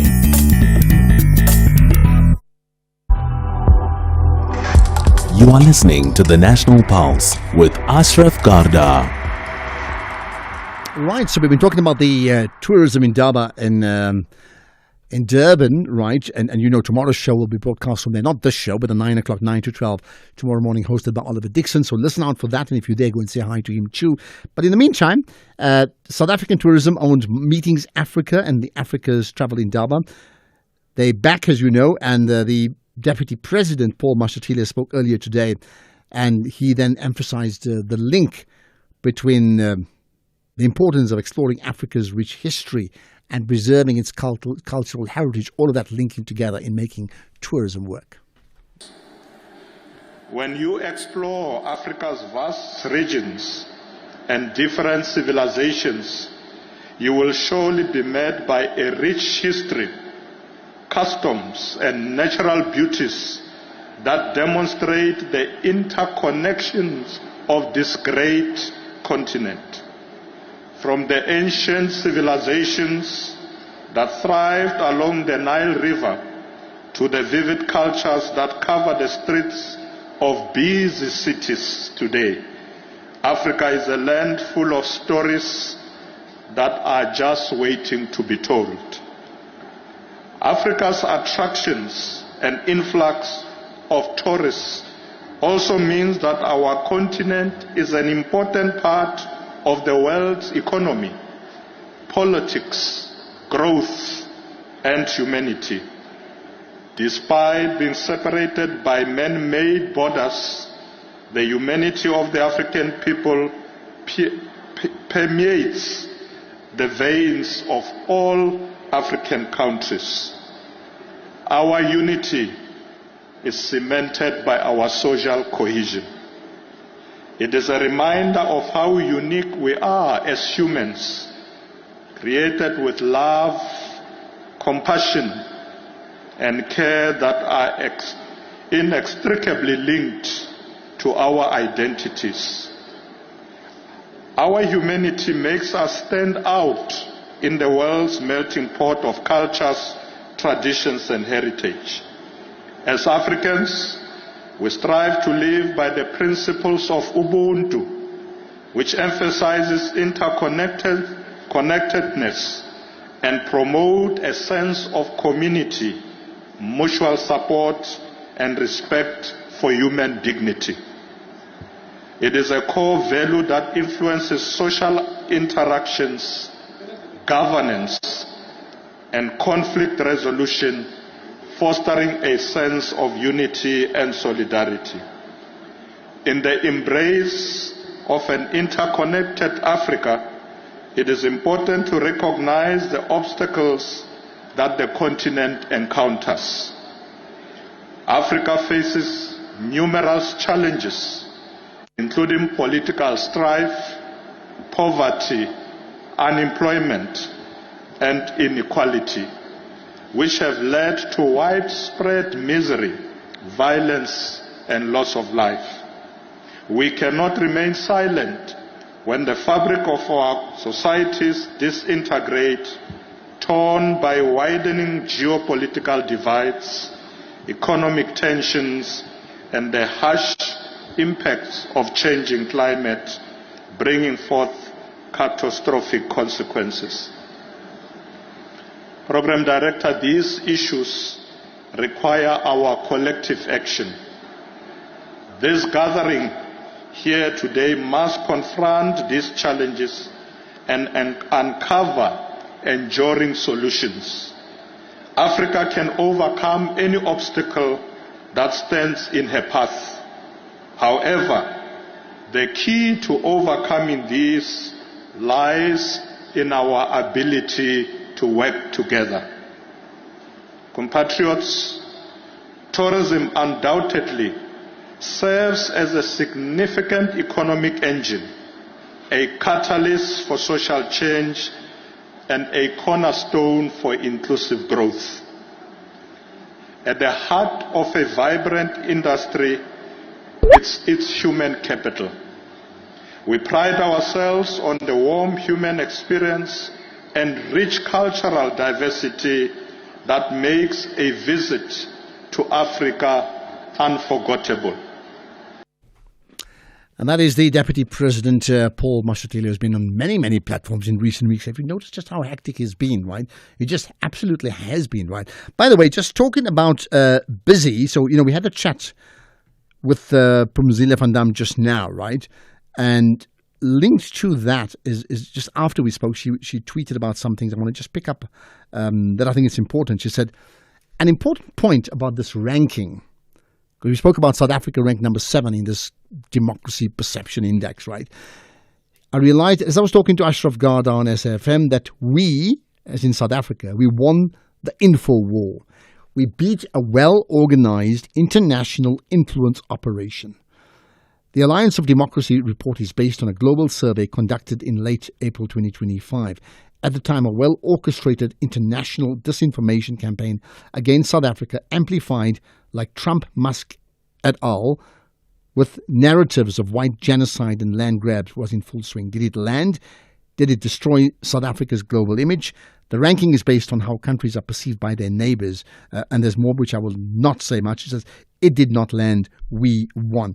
I'll leave it at that because I think what's important here, because she also alludes to it, behind the scenes, she's saying the work of DIRCO and the presidency no doubt also helped counter distortions and set the record straight. It gets me thinking, what should we do? Me, you, then we mentioned the president and DIRCO and Brand SA and everybody else who are part of the various touch points that make up South Africa. When you know that you see, when we say we have a high unemployment rate, it's a fact. You can't defend that. When we say we have a high crime rate, we can't defend that. But when we're being lied to, when others are being lied to about us, and we know that perception changes how people view our country, what is our personal fight back? That means what are you doing and what can you do around that fight back? So, literally you're raising a flag. You've got a flag in your hand. You say, hold it, man. I'm not going to allow this level of disinformation about my country. And this is what I'm going to do. And it could be something big you do. It could be something very, very small. Just like telling somebody else abroad, by the way, this is what's happening in our country. Warts and all, but they fully appreciate who and what you are. Right, think about that because I certainly want to know. If you're up for that, let me know. Here's another comment. Afternoon, Ashraf. Ashraf, where are these vacated farms which were left behind by the 49 Afrikaners who went to America? Where are those empty farms there? We need to go and stay there. Ashraf, you must not lie. We have got good white people in South Africa. White Afrikaners who are quite good. Nice people. Not this mischievous group of people who are influenced by AfriForum and Solidarity. We have got good white people in South Africa here. That is the reality. Memo from Brixton. We are, and I don't think we should be surprised at that, meaning there are inherently good human beings in this country as there are some lousy ones, and we must reflect on the good. But you see, your point about the farms, say, where are the farms? We must go there and take it over. Now, that wouldn't be a good thing because we have a democracy. It's not a free-for-all, do we? Here's another, Tobela Ashraf, so peace to you. I'll say Tobela, peace, salam.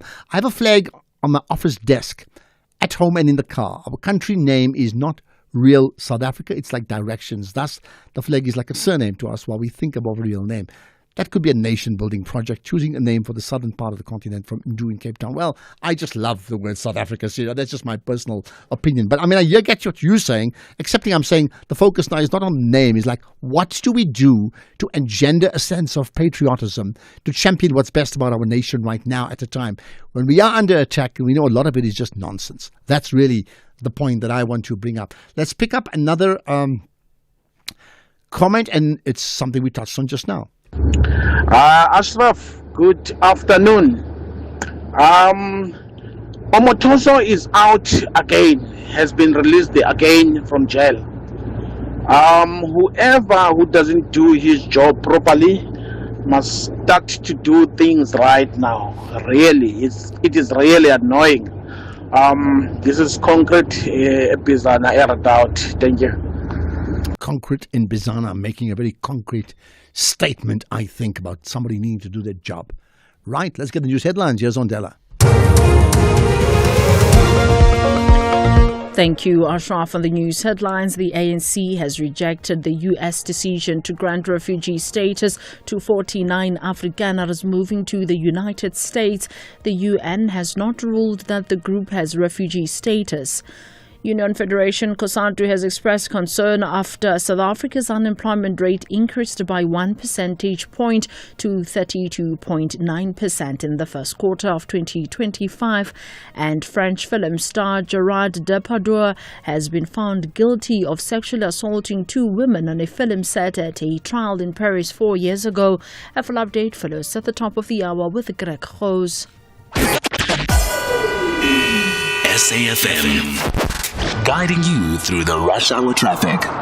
Good afternoon. Starting off in Gauteng, the M1 southbound in central Johannesburg, queuing towards Crown Interchange. The N1 southbound in Fourways is slow moving towards Winnie Mandela Drive, and the N3 northbound in Bedfordview, queuing on the link to the N12 east at Giluli's Interchange. In KZN, the M4 northbound has roadworks with traffic restrictions before Quality Street. The M7 St. John's Avenue is slow moving through central Pinetown, and load shedding with traffic lights not working at multiple junctions in the Pinetown, New Germany area until 6 p.m. In Cape Town, the N7 northbound is queuing towards Plattekloof Road off-ramp, the M5 southbound queuing towards Milner Road, and the N1 outbound slow moving towards Okavango Road exit. With your traffic update, I'm Irma G. This is SAFM Sports with Tumi Nkgapele. Right, Trick, clearly you've got one big focus, and so do I. We've got to win that World Test Championship, isn't it? Absolutely. And Proteas coach Shukri Conrad has slammed suggestions that his premier paceman, Kagiso Rabada, got off lightly after testing positive for cocaine earlier this year. Rabada served only 1 month suspension from the 1st of April, having returned a urine with a sample of with traces of cocaine in an SA20 match in January between MI Cape Town and Durban Super Giants. The seemingly lenient sanction for the 29-year-old has drawn criticism from some quarters, but Conrad, who named Rabada in his 15-man squad for the World Test Championship final earlier today, says that the rules were followed to the letter. Yeah, so I've been engaging with KG ever since I learnt about it. I don't know why it's an elephant in the room, because I'm just thankful that the process that was followed was in line with what the world standards are. So it's not for me or anybody else to question whether the process that was followed was the legitimate one. It was the legitimate one. And he served whatever ban or whatever the consequences were, and whatever it was laid down by SAIDS and in line with what the World Anti-Doping Association authorities prescribed. So everything's in line with that. And we're comfortable with the process. Well, the coach went on to say that he had not even thought of leaving Rabada out of his touring party to London, where they are set to face Australia in the final from the 11th of June, and was just concerned about the well-being of the player. The important thing is that KG is a big player wherever he goes in the world. You know, so he's a massive player for us. But not for 1 minute did I sit on tenterhooks worrying about whether he potentially will be available or not. For me, it was more.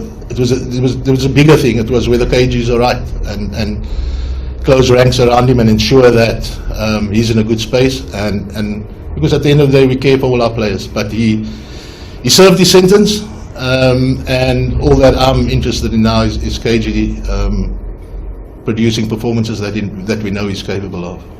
To Tim Payne and everybody else out there, I'd probably say something simple like, let he without sin cast the first stone. And the thing with this Kagiso Rabada situation is just recently we just found out it was cocaine. A lot of people thought it was weed, including myself, right? And now that it's cocaine, does that change the perception of people in terms of his punishment? Because I'm asking, cocaine okay? I don't know. I don't smoke.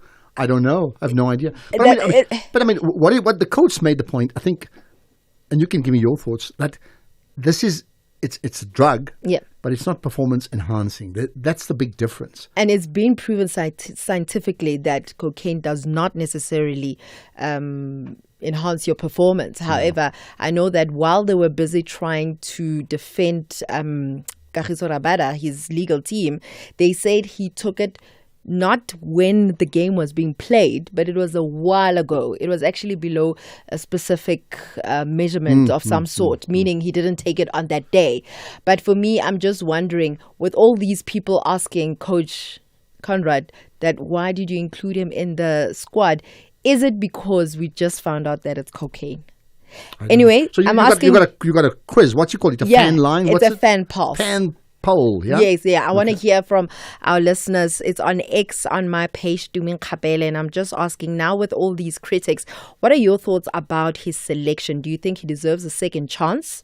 He should be dropped, or at the end of the day, we need him in the squad? Let me vote. I don't think he deserves a second chance. You don't think he deserves a second chance? You hear me, what I have to say. Oh, okay. I think there's a prescribed punishment for this, and he served the punishment, and the story's over. That's it. I got you. Right then, in football, Mamelodi Sundowns coach Miguel Cardoso insists that his technical team deserves a lot more credit for the work done since arriving at Lorkop 4 months ago. Cardoso, who only needs a point to guide the Brazilians to a record 8th league title, refuted the notion that he'd taken over a well-oiled machine under his predecessor, Manqoba Mngqithi. People are saying that I arrived in the middle of the season. No, I didn't arrive in the middle of the season. I arrived with only 1/3 of the season played. So, with all the respect by the Coach Manqoba and the work he did, that was important. Obviously, I think that is clear for everybody where we were and where we stand and where we finished. So the credit goes for my players and for the club and for the management. Obviously, that was important to pick the team with the position that the team had, and that is the credit of obviously that we'll give to. And that I give personally, because I said to him that already personally when we played against him, where the team was. But it's clear that the job that was done by my staff and myself and everybody together. So it's important that people recognize what we've been doing in this league. We took the team to a high level. The team is not only playing fantastically, but beating record after record after record. It's goals scored. It's goal that the team doesn't suffer. It's the points that the team scored. So I think it's wonderful, but still 2 matches to play. And my focus is in finishing the season in the right way. We should mark it as best as possible, and marking the season as best as possible is obviously be honest in the way we play next 2 matches. And it's a big responsibility that we have ahead. Well, then Cape Town City have reached a separation agreement with midfielder Kamohelo Mokotjo, who has left the club with immediate effect. This comes after City showed displeased with his contribution in their fight for survival. Thulani Serero, on the other hand, is still with the club and is likely to finish the current season and could potentially leave at the end of the campaign. But discussions are still ongoing between the two parties.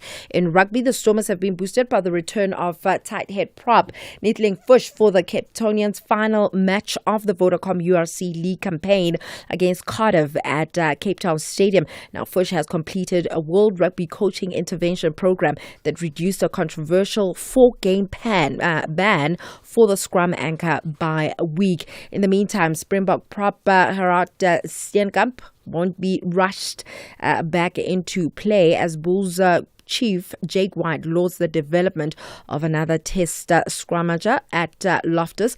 Now, Steenkamp, who has made 9 starts in 12 appearances for the Bulls this season, hasn't featured for the Protea outfit since early March, when a minor procedure on a knee injury developed into a more serious setback. On that note, it's a wrap from my side for now. I'll have more in the next hour. Are people voting already? They are. Are you voting? No. Okay, goodbye. Bye. Catch SAFTA award-winning cooking reality show The Tastemaster SA from Tuesday the 13th of May at 7:30. Watch as 10 talented contestants take on delicious challenges to impress celebrity chef Zola Nene, along with special guest judges. Don't miss the season premiere, a heartfelt tribute to the incredible moms who inspire us all. That's Tuesday the 13th at 7:30 p.m. The Tastemaster SA, only on SABC2.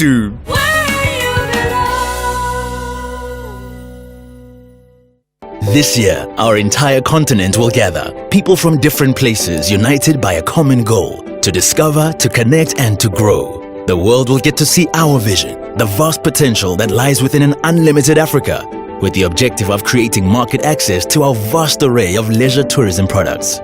Join us from 12 to 15 May at the Durban ICC for this unforgettable experience. South Africa awaits. Come find your joy. Africa's Travel Indaba is proudly brought to you by South African Tourism. The Bees are fairly impressed with their run this season, but they want to win at home to concretize a top half position. That's a crack. Oh, what a crack. That's Brentford for you. There you go. Yet the Cottagers want to be remembered for an away win during their penultimate game of the season. Hey!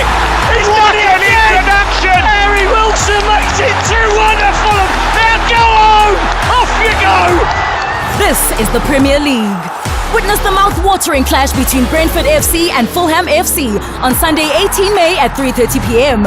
Streaming live on SABC Plus and S3. Proudly brought to you by SABC Sport. For the love of the game. Thank you for tuning in to today's business feature, proudly sponsored by CFI, a leading trading app now available in South Africa. Download it now. Visit cfi.trade today. Economic news on SAFM. Facts and figures you can count on.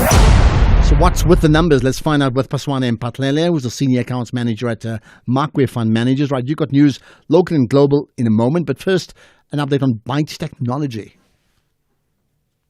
Good afternoon. Well, looking at Bytes Technology, this is the IT solutions company. The full year results reflect the adoption and of innovation by customers. They delivered a gross income over 2 billion euros, and this has delivered further operational profits up by double digits during a challenging operating period. Looking at the likes of Europe, but reflects resilience as the IT solutions are being adopted, are being positive to their key financial metrics, cash generation, boosting their balance sheet. HEPS up 16.5. The guys are actually even planning on investing more into IT solutions, and shareholders got a final and special dividends that were higher, which is positive. Looking at the market, we started the week with major de-escalation between US and China. This caused a positively mixed shock with vaccine recession calls being dropped. Rate cuts also dropped to 2, and this was reflected in the bond yield, supported further by the dollar being tradable along with equities. Today's development, although, kept a bit of those optimism, as we see US inflation being below expectation due to energy costs. They increased by 2.3%, and this was more similar trend we saw with China with the inflation. This has generally seen the dollar lose some momentum there, down 0.4, sitting around the 101 level, but still tradable. Oil ticked higher, up 1.5% to $66 a barrel. Gold held flat at $3,236 an ounce. Bitcoin holdings up some gains around the 103 level. Meanwhile, locally developments, we've seen our Q1 unemployment rose by 1% to 32.9, and as more than close to 300 jobs were lost, and the data reflects the urgent call for target intervention to stimulate, especially the youth unemployment sitting at 62%. Meanwhile, we also got some positive development with the S&P rating agency, seeing our real growth in GDP up between 1.3 and 1.6% over the next 2 years, as we're helped by better prospects of load shedding, improving productivity and investments. Closing down on equity performance, we see US breaks really trying to ease out all losses of the year. Nasdaq is up 1.4%, S&P up 0.7%, down the pressure down 0.3%. Small business optimism has weakened. Europe FTSE is flat, and DAX CAC up 0.2%, JSE is up 0.2%, thanks to resources and industrials up 0.5%, financials is down 0.4%, and this is pressured by our currencies being relatively weak against major currencies. Rand against the dollar is at 18.41, Rand against the euro 20.51, and Rand against the pound 24.36. Right, perfect. Thanks for that, Paswane. We will connect again tomorrow. This business feature is sponsored by CFI, an authorized financial services provider, a global leader in online trading now available in South Africa. Visit cfi.trade today. Hi, I'm Lewis Hamilton. Victory demands everything. But the journey is never solo. My team carves the way, data and innovation are my compass. This is how today's champions are made. Trade like a champion with CFI. Access over 15,000 instruments, advanced trading tools, 24/7 support, and superior trading services. Visit CFI.trade today. CFI Financial Markets LLC is a Category 1 licensed broker by the UAE Securities and Commodities Authority. Trading involves high risk. CFI, empower yourself. You are listening to the National Pulse with Ashraf Garda. So Chumi's put that vote line together, or fan poll. Check it out on her Twitter account, and I've reposted it as well. She's asking you to vote and give comments. You've got 3 options regarding Kagiso Rabada. But I see Mvusiselo Dule saying, all I can say about KG is that I'm very much disappointed in him. He is the role model for the youth in the country. Well, there we are. Do you think sportsmen, when they're out playing in the field, are they actively aware of their role as a role model, or they simply know their role as a job, which is to play cricket or to play whatever sport they do? I wonder what you make of that, right? And there's some examples about the flag that we've been asking about, whether you have a thought of it. So you're Ambrogino saying, Ashraf, we needed Thabo Mbeki to reignite our patriotism with the spirit of his I'm an African speech. As for me, I proudly display our national flag everywhere I spend time, and I continue to champion our country. Well, there you are. That's wonderful. And here's another. This one I like. Bongiwe saying, Ashraf, do you remember the South African flag car side mirror covers? Can I have those back, please? I tell you what, those were put together by an ad agency in the build-up to the 2010 World Cup. And I think the guy was the creative director, was Amatilia, and this company was Black River FC. I'm going back those years. I always felt, like you, Bongiwe, that should have never stopped. And in fact, maybe I'm going to engineer something again to say, come on, let's get those flags back on our car mirrors. I think it'll be fabulous. In the meantime, there are some pressing issues we need to cover. The security cluster is currently updating the NCOP on measures to fight crime. Now, the minister in the presidency, Khumbudzo Netshavheni, was asked this question by an EFF MP. No, thank you very much, Deputy Chair of the House, and greetings to the Minister.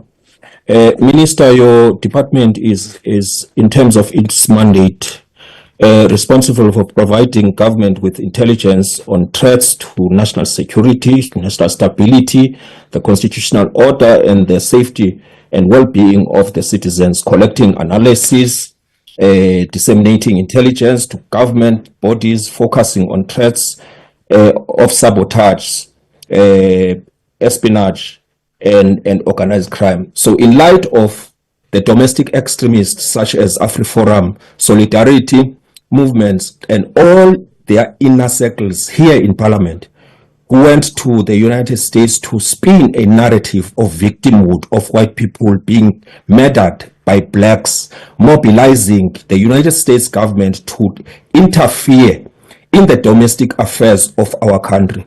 What measures, if any, have you used to scrutinize these treasonous acts of white right-wing racist extremist movements, especially in relations to how they are funded, so as to protect the imminent threat of civil war in South Africa? Thank you very much. Okay, what we'll do, we'll get a response on that right after this. Marawai, why did you think you could change your tire when you've never even changed a light bulb successfully? Marawai, why not switch to Santam and get 24/7 roadside assistance to get you moving again? Choose the insurer with cover options that suit your needs. Call 0860 444 444 or SMS cover to 36101. Santam. This is freedom. Santam is an authorized FSP, a licensed non-life insurer and controlling company for its group companies. Night Talk with Oliver Dixon. You and I have a country to build, difficult conversations to have, solutions to find, and stories to tell. Join me, Oliver Dixon, on Night Talk every Monday to Thursday from 10 p.m. to midnight. You're listening to the National Pulse on SAFM. SAFM. So we had the question put together in Parliament, and here's the response from the Minister in the Presidency. Honourable Minister, your response, please. Thank you, Honorable Deputy Chair. As indicated earlier, the law enforcement agencies are investigating the Treasonous Act of misinformation and also that which is provided for in the, I forgot the right naming of the act that talks about treason in the country. It is not, it's not limited. The description of everybody that the Honorable Member indicated, there will not be beyond and above investigation of law enforcement agencies if they've conducted such act. Our duty as the State Security Agency is to provide the necessary information of what, as part of the forewarning, profiling, and the support. And also, and unfortunately, I can't go into the detail of that because it will compromise then the work of the law enforcement agencies. But we continue to make sure that the Treasonous Acts cannot be left unpunished, because it is not the constitutional democracy that we achieved in 1994 was at the most largest of sacrifices.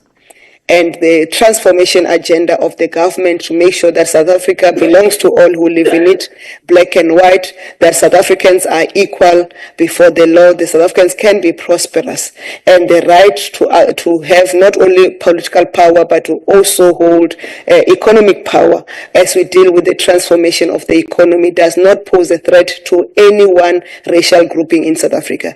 As South Africa, despite our diversity, we are one people, we are one nation, and that diversity is reflected by the composition of this house, the languages we speak, and the cultures that we pursue, the religions that we pursue.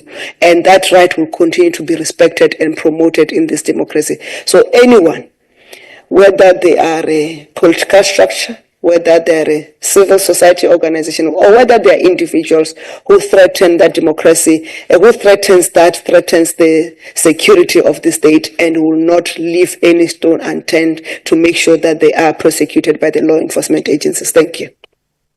Okay, so that's that response. Now, the next response is from you, because this is the National Pulse. We need to get a sense of what your pulse tells you right now. We'll do it in a moment.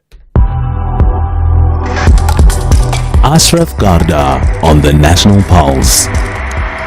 Right, we go to Brits first, and Sean in Brits. Hi, Sean. Sean, hello. Sean there? No. I think we need to just let's see if we can connect. Sean, do we still have you there? No, we'll get to some of the WhatsApps in a moment. Here's a question about the South African flag.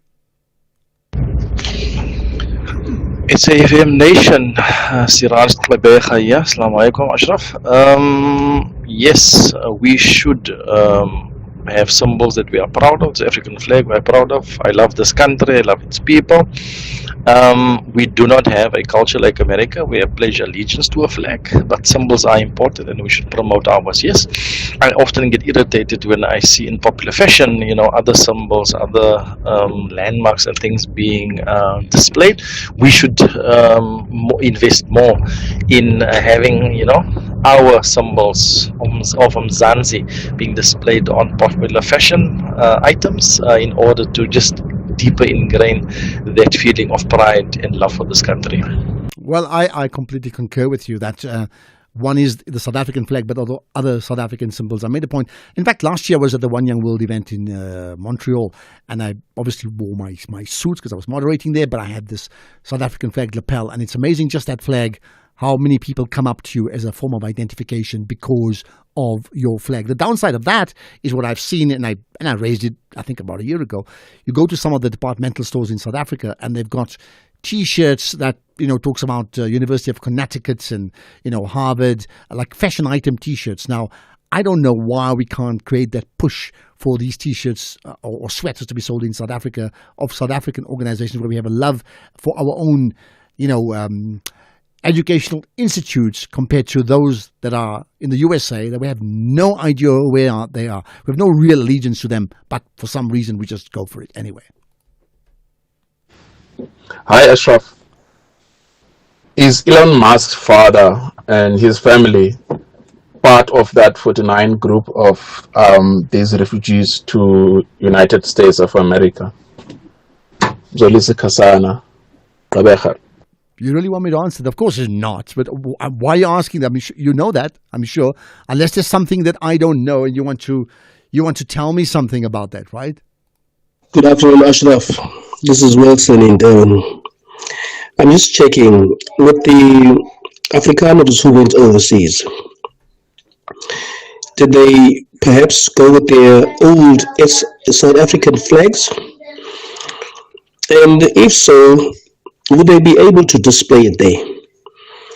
And how is it so easy that they got rid of them as they flashing the American flag? And would the Americans allow them to display that flag there in the USA? Thank you. Well, I didn't see their flags. They had the American flag there because that's now their passport to heaven in that sense, American dream, right? So I didn't see that. Maybe they got one in their suitcase or their bags. I don't know, but did not see it at all. Not in the time there. Let's get to some of the calls now. Charles in KZN, go for it. Hi. Charles, hello. Hello. Yeah, you're live on the air, Charles. Hi. Okay, I'm at cross. I'm not too sure. Let's just check with Keys as well. So, Charles, do I have you there? Yes, I can hear you. All right, Charles, go for it. Yeah, I just, you've got the situation where you've got unemployment and going up, and we've got these refugees, and they actually, they linked. The economy is in such a bad way, and with our race-based laws, which are making them worse, I'd imagine these refugees, a lot of them are poor whites, and imagine being a poor white with, what chance have you got of getting a job in the country when you're at the bottom, when you're poor white? Because now the laws are all against you. So I do feel for those people. I don't know whether they are all poor whites, but I imagine a lot of them are. I'm just saying that, you had an economist with someone talking just now, and we hear them all the time talking about restructuring the economy to improve things in terms of the getting jobs created. But no one really talks about what they're actually going to do. Well, I think they are talking about it, maybe just not getting it right. There's government, there's business leadership, there are different other organizations, there's a job summit coming up in 2 weeks' time. There's lots of things. I've been part of many of these. Ashraf, no one talks about just, let's just have normal, what things that affect the economy. I mean, like, for example, why can't we have our minimum wage the same as our neighbour's minimum wage? The minimum wage just across the border is about a quarter of ours, and we wonder why everyone floods across the border to this country. How do you compare us to another country with different different rates, different economy? We might as well say that's How do we do that? I'm talking about a country like Swaziland, Namibia. So let's say, for example, I run a sawmill in South Africa in Mpumalanga, just across the border from Swaziland. The guy that's running a sawmill in Swaziland's wages are a quarter of mine. How do I compete? Okay, but then, all right, I hear you. We're going to move on, Charles, but are we saying, therefore, if our minimum wage is, say, 5,000 rands, do we then drop it to 1,500 rands to sort of be aligned with Swaziland or Eswatini, rather? Strange one. Okay, Churchill in Umtata, hi. Good afternoon, Ashraf. Ashraf, on the issue of Omotoso, the shenanigans that are happening in this country, it's always surprises. But to say the least, they are eroding the very confidence that our people have in our systems. And these are some of the characteristics of a failed state or a failing state. You just don't have confidence in our systems. You don't know, maybe this could be deliberate, because there are so many people who are believing in these people, these Omotosos and the Busheris, because our politicians are prepared to lose their credibility politically and go to worship people who are fugitives from justice. You really don't know what is happening in this country. It's really sad. It's really sad. It's a sad day for the systems of this country, honestly speaking. Okay, you've certainly made your point, and you made it loud and clear and emphatically, and you've certainly got us all thinking. Before we get to the news, here's a comment on AfriForum. Ashraf, we cannot deny the influence and the work that AfriForum does for its paying members, whether or not it taints our reputation as a country. But with us, we've had ANC, EFF promising us economic freedom in our lifetime, but we're still waiting. these guys, in a matter of a year or so, in Trump's administration, they've already delivered for their paying members. Yeah. But the interesting thing, now when they're there, will they still be paid members of AfriForum when they're out in the USA? I did hear them say there'll be sort of cultural ties with these Amerikaners, although AfriForum, as a policy up front, has said they don't want anybody to emigrate. This is what they told us. They've told others. They don't really want that. They want to stay in South Africa and to fix what's broken in this country. Many may agree on what's broken. We may disagree on what is actually broken and what needs fixing. Let's get the news. Here's Greg Host. It's 5 o'clock.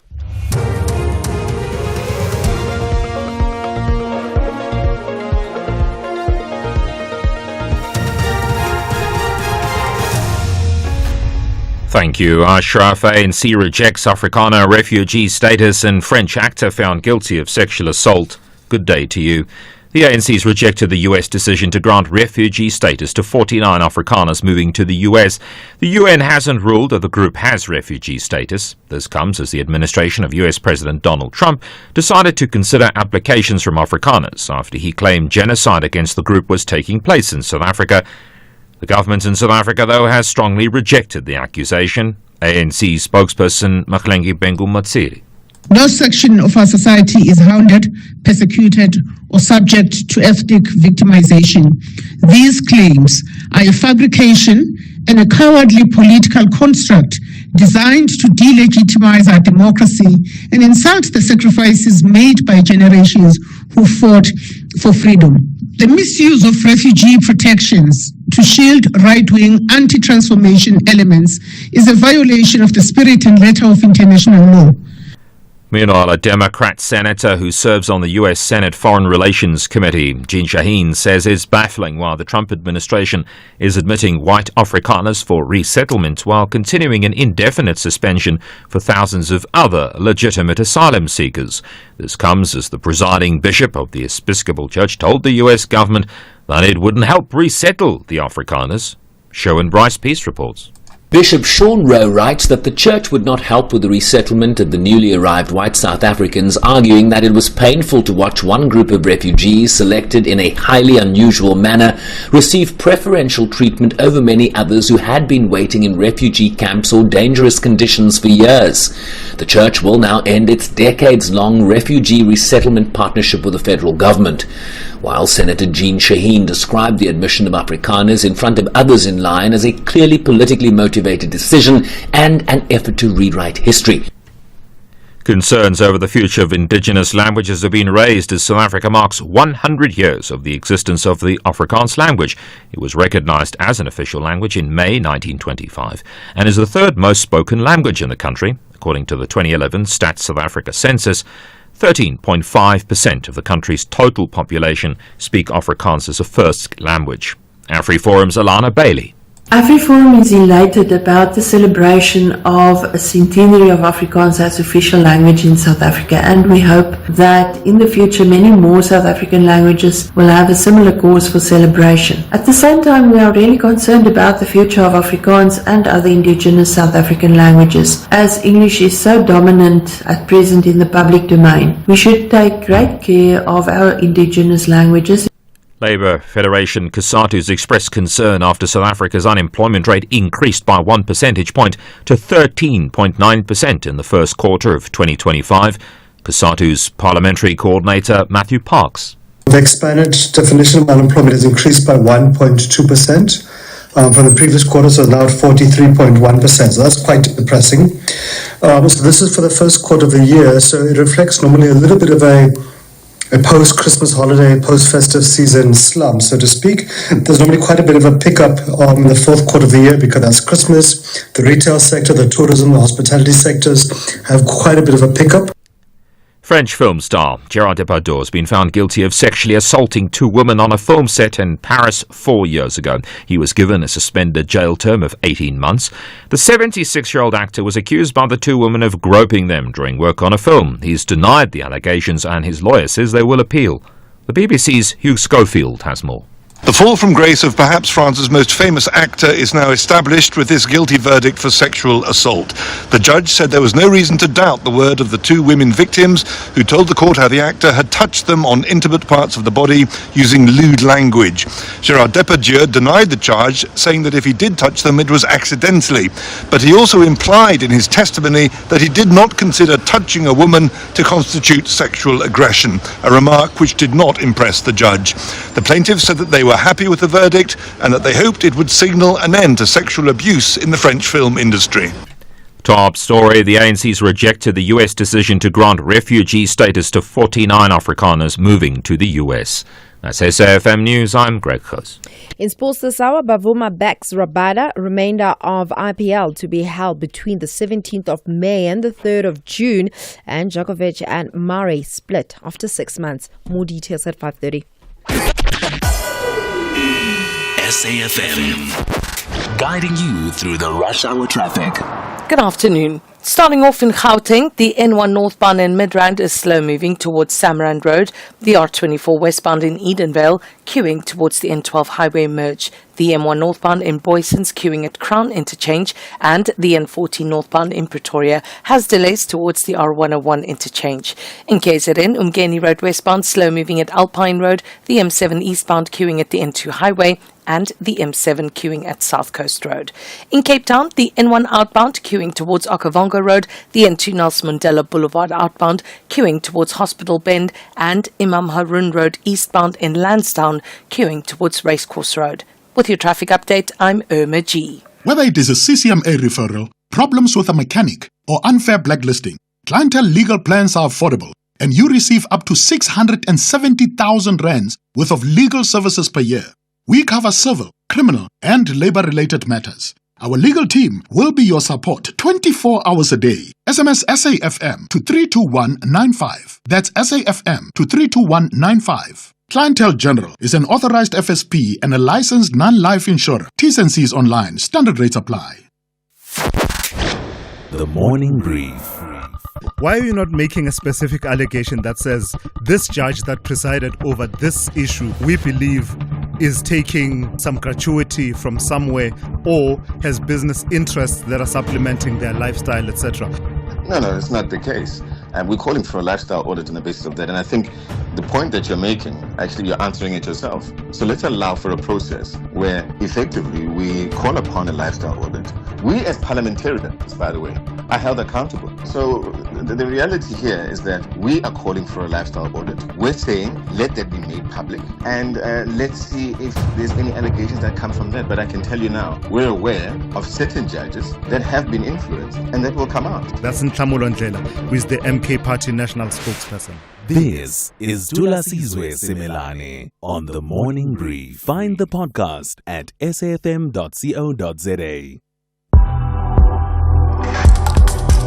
The National Pulse with Ashraf Garda on SAFM.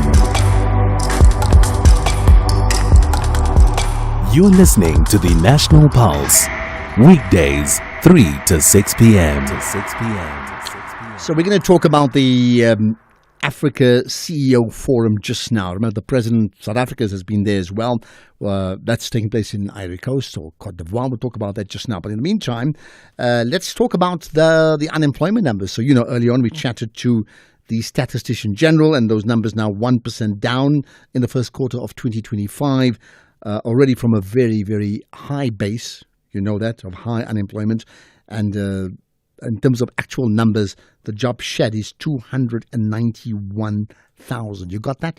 291,000 jobs shed in the first quarter of 2025.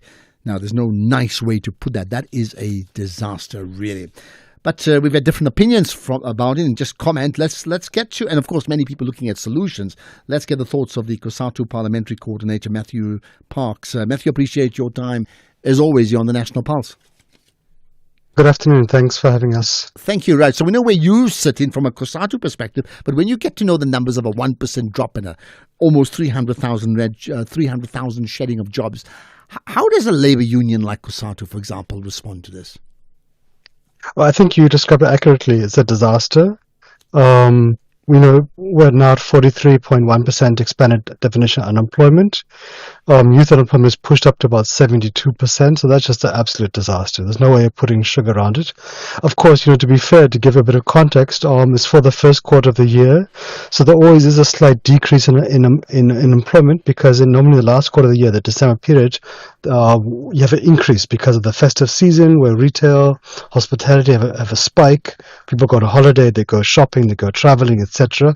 So there is always a little bit of an anticlimax in the first quarter, but still, nearly 300,000 jobs shedding, it's just a painful blow, and it really has to be, yet again, another painful reminder to government, to business, to society. We've got to do much better. We've got to really declare unemployment our single greatest national threat.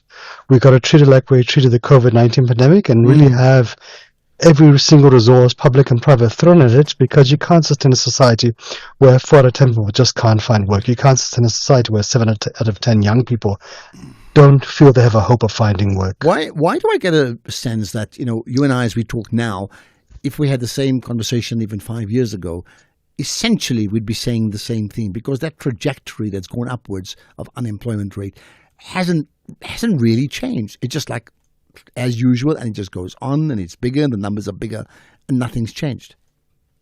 But that's the tragedy. We've been having this discussion for the past decade. Government has not shifted fundamentally. The private sector hasn't shifted fundamentally. Society too. And the solutions are not. The solutions are difficult, but they're not insurmountable. They're not impossible to achieve. And if we could manage a global pandemic with very little preparation and knowledge, surely we can manage this, because the solutions are fairly common sense. It's about ensuring Eskom can provide reliable but also affordable electricity. It's about ensuring Transnet can transport our mining, our manufacturing, agricultural goods to their destinations. Making sure Metro Rail has all its lines open so workers in the cities can get to work on time. It's about fixing municipalities so they provide basic services. It's about ensuring SARS has can collect the taxes owed to the state to fund public services. So all of those are fairly common sense, but we've got to do it. We've got to do it with a much greater sense of urgency. There are some things we have to do which we're not doing. Like, really, we have to change our industrial financing program, because the 30 billion rand or so in the budget is just a drop in the ocean, given the extent of deindustrialization and given the need. Oh, we may just have lost. COSATU. Oh, we may just have lost. COSATU. I think we've just let me see. Hi. Let me see if we can reconnect. I'm back. Okay, just so I asked about the rethink. Just say that again. We lost you for the moment. Yeah. Sure. No, I think all of us need to have a bit of a reset and a bit of a rethink, and all of us, whether it's government or it's business or it's labor, it's ordinary consumers, what can we do to help contribute? And there are things we can do. For example, all of us, whether it's a government department or it's a private company or it's ordinary consumers, when we buy goods, clothes or shoes, furniture or food or cars, we can buy locally produced goods. That's an immediate way of directing money into the economy. Employers too need to see what can they do to avoid retentions, what can they do to actually help bring young people on board through artisanship or internship programs. Government departments too need to have a shift in culture. We shouldn't have a Gauteng provincial government or whatever municipalities returning billions of rands to the fiscus unspent. We shouldn't be turning a blind eye to corruption across society, in the public and in the private sector, because all of these things begin to eat away at the national cake and really hold us back. When you see people stealing cables, when you see people committing crimes, we should be reporting to that. And equally, everybody should be paying the tax that the state requires to fund public services. So government must do more, and it needs a good kick in the backside. Private sector too also has to contribute to the solution, and ordinary citizens too have also got to take ownership. Because ultimately, a president on his own can't fix everything. Everybody's got to make their own contribution. But why do I get a sense that the various stakeholders, from government to business to others to unions to civil society, that they're actually not really talking to each other? No, we don't, to be honest. And I think when we do have the discussions, it's kind of a business as usual approach. And I think there's a sense of urgency around it. So I think this is really why you've got to take the same kind of approach we took to COVID-19 and declare this a national disaster, like we did with Eskom. You can see there was a focus on it, and despite the glitches, there's been huge progress. Not the end of the road, but there's massive change. positive change. And for us, it's fix a few basic things first, but major things. Ensuring Eskom really can make sure electricity can become more affordable, really making sure Transnet can double its capacity, Metro Rail. Just focus on those three things. That alone gives you 2.5% growth to the economy. But it can give you space. But again, other points, like your point, we've had this discussion for years. So in local government, over the last decade, we've seen a real deterioration in municipalities. And not just rural ones like Ditsobotla or Machapeng. You're now seeing Joburg, eThekwini, real problems. So we've got to really start seeing interventions there, because if you wait too long, then it gets to a point where it's very, very difficult to fix. So I don't know why we like to procrastinate. It seems to be a bit of a national pastime. But, I am confident once we are beginning to see some turning of corners in certain parts, but we need to exploit those pockets of excellence, like in SARS, and see how to build upon them, with Eskom as well. But if we continue this path, then we shouldn't be surprised when we continue to get the same results year after year. Okay, some interventions are needed. Matthew Parks, let's leave it at that. COSATU's parliamentary coordinator. So let me put this to you, right? I mean, if I say disaster, remember we use that phrase state of disaster, right? So if we say that our jobs unemployment rate has reached state of disaster proportions, then the response to that state of disaster must be equal, if not bigger, than what it is. So what is an adequate response to this disaster of unemployment? Or is it simply going to be just talk about it and somehow or the other things will work out? We're talking about substantial change. Now, I tell you what, I'm asking you this. You may want to share examples of maybe other countries faced with similar situations to ours and how they got it right. Or you may be somebody directly involved as a stakeholder in one of the aspects of the South African, industry or economy, and you can tell us, hey, this is what I think we should be doing. But less about the money, more about the practicalities, because really, otherwise, these interviews, conversations are copy and paste from 10 years ago, and nothing has shifted. Never mind, we call it the National Pulse.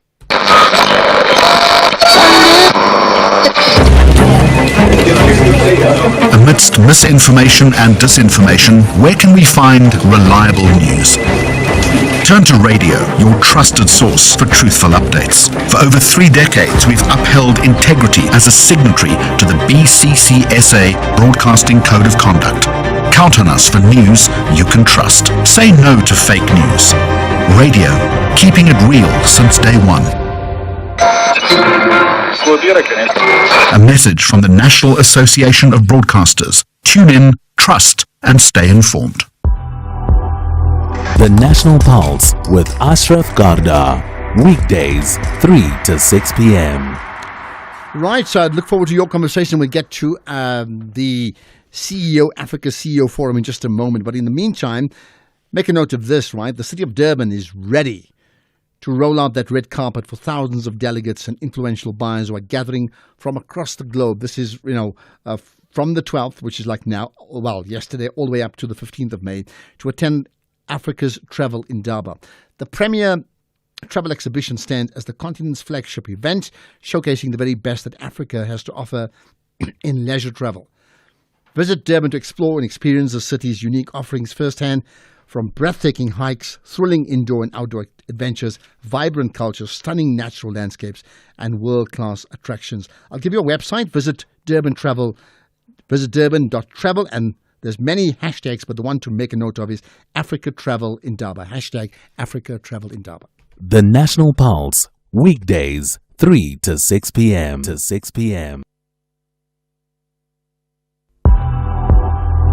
X at SAFM Radio and at Ashraf Garda.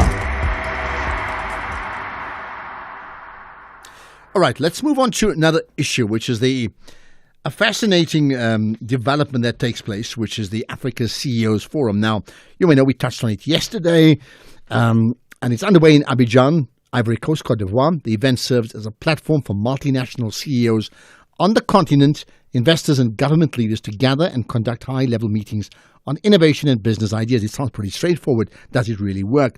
Yesterday, we had the President's panel with President Ramaphosa speaking glowingly about the importance of the African Continental Free Trade Area, that's AfCFTA. and how it can be used to change the economic fortunes of this continent. Let's find out more about it with Thuli Zwane, who's an economics journalist. Thuli, appreciate your time here on the National Pulse. Thank you. Very happy to join you this afternoon. Yeah, thank you for that. Right. So let's talk about, again, when you have this forum like it is coming together, right? What gets discussed and what are the big takeouts that one takes forward and potentially implements? Well, as you rightly have said that, government and the private sector have always highlighted the importance of working together. However, when it actually comes to doing it, there always seems to be a lot of tension between the two. So this forum has, over the last 6 years, managed to bring all these people into one room, put them in workshops where they're actually encouraged to discuss the issues that they have. For example, everybody agrees that one of the big issues that would stand between government and the private sector in Africa would be the issue around governance, and how African countries would have to actually improve, governance structures in their individual countries in order to help promote investment and also to help increase confidence in their countries. And, in this particular conference, what you will find is that policymakers, the very same people that write these legislatures for the same governments are actually here. And business no longer gets frustrated at not being heard, because of this particular platform. But I'm actually here not as one of the delegates. I'm covering this thing as a media relations person. Yeah. So I would not really have the actual intel about what happens behind those closed doors. We have access to the main meetings. They have the strategic roundtables. You mentioned the presidential panel yesterday, where President Ramaphosa was a part of. Paul Kagame was in it as well. The president of Cote d'Ivoire, Mauritania, they were there.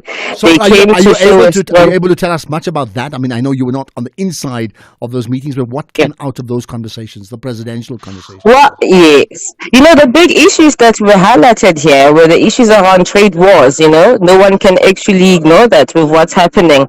It was, even quite flippantly, the relationship between South Africa and the US, very, very serious issue, of course. But then, South Africa got the butt of the joke on that because everybody's quite aware of the difficulties, the diplomatic difficulties that our government is facing. The issues around decelerating external funding also came up. Ramaphosa himself, he highlighted the importance of close and strong collaboration between countries. We know that recently there were issues between him and Paul Kagame, but then they tried to show a united front. There were also issues around the importance of African companies because one of the surveys that came out is that the businesses that were surveyed at this conference, only 17% of them actually believe that the African Continental Free Trade Agreement is effective, So we actually the heads of state had to defend themselves and why they've taken so long because the private sector is becoming frustrated, So while there's all this big talk about this very important issue of Africa integration, improving African relations amongst the different countries, there's still this push that we see from the private sector that says, okay, we hear you're talking, but we haven't actually seen any improvement. And from what you are telling us, we are not on the same page as you, on this issue, because we need to actually see results in order for us to start actively engaging and benefiting in these, via different sectors using the AfCFTA. So that was quite a big issue as well. Okay, and in terms of your understanding of this Africa continental free trade area. I know, having been to Egypt when they had a conference there a year and a half ago, and I was moderating there, I mean, that issue came up again, and the sense of there's just a lack of overall collaboration between the African zones, right? I mean, is the direction moving towards understanding that if we're not going to do it for Africa, then who's going to do it? Or is it still a lot of top-level talking and nothing filtering through in terms of practicality? Yes, I think that's definitely the disconnect. In terms of the top level, there seems to be progress when you look at the secretariat and what he's actually pushing. But then when you go on the ground, the frustration is quite palpable, But then no one actually disagrees that Africa needs this, because if it is properly implemented, then there is more opportunities for economic growth and economic development, right? So everybody speaks in this very high level way. However, when it comes to the knocks and crannies, you find that it's still mostly just talk, and we're not actually seeing any movement. And as you correctly say, the regional blocks are also an impediment to speak, because they have a long relationship that they've built over decades, and then now they have to find a way to accommodate this particular issue that's very important, that's going outside of what they're used to. There's also the issue of African countries, as we know, are not homogeneous. So we are dealing with countries that are considered low-income countries, middle-income countries. So you find that in this state, middle-income countries would be more reluctant to sign a lot of the deals, because they find that they have more they have more to lose than the lower-income countries that will obviously benefit more. Okay. The one thing that was actually mentioned was, it was also as a joke with Ramaphosa, saying that you are talking very well about the AfTA and how South Africa is promoting it, but your visa regulations are so tough. Yeah. Flights to South Africa are so expensive. You know what I mean? So if we can't even fix those small issues, how can you come and talk a very big game about supporting this, the AfTA? But of course, I mean, countries, unfortunately, they will use some sort of protectionism methods, because some of them really do believe they have more to lose than to gain. However, no one disagrees that this is very, very important, and in the long term, it will positively impact and influence development across the continent. Right. While I have you, I also know you had a conversation with Swazi Shabalala. What was it about? Why is it that important?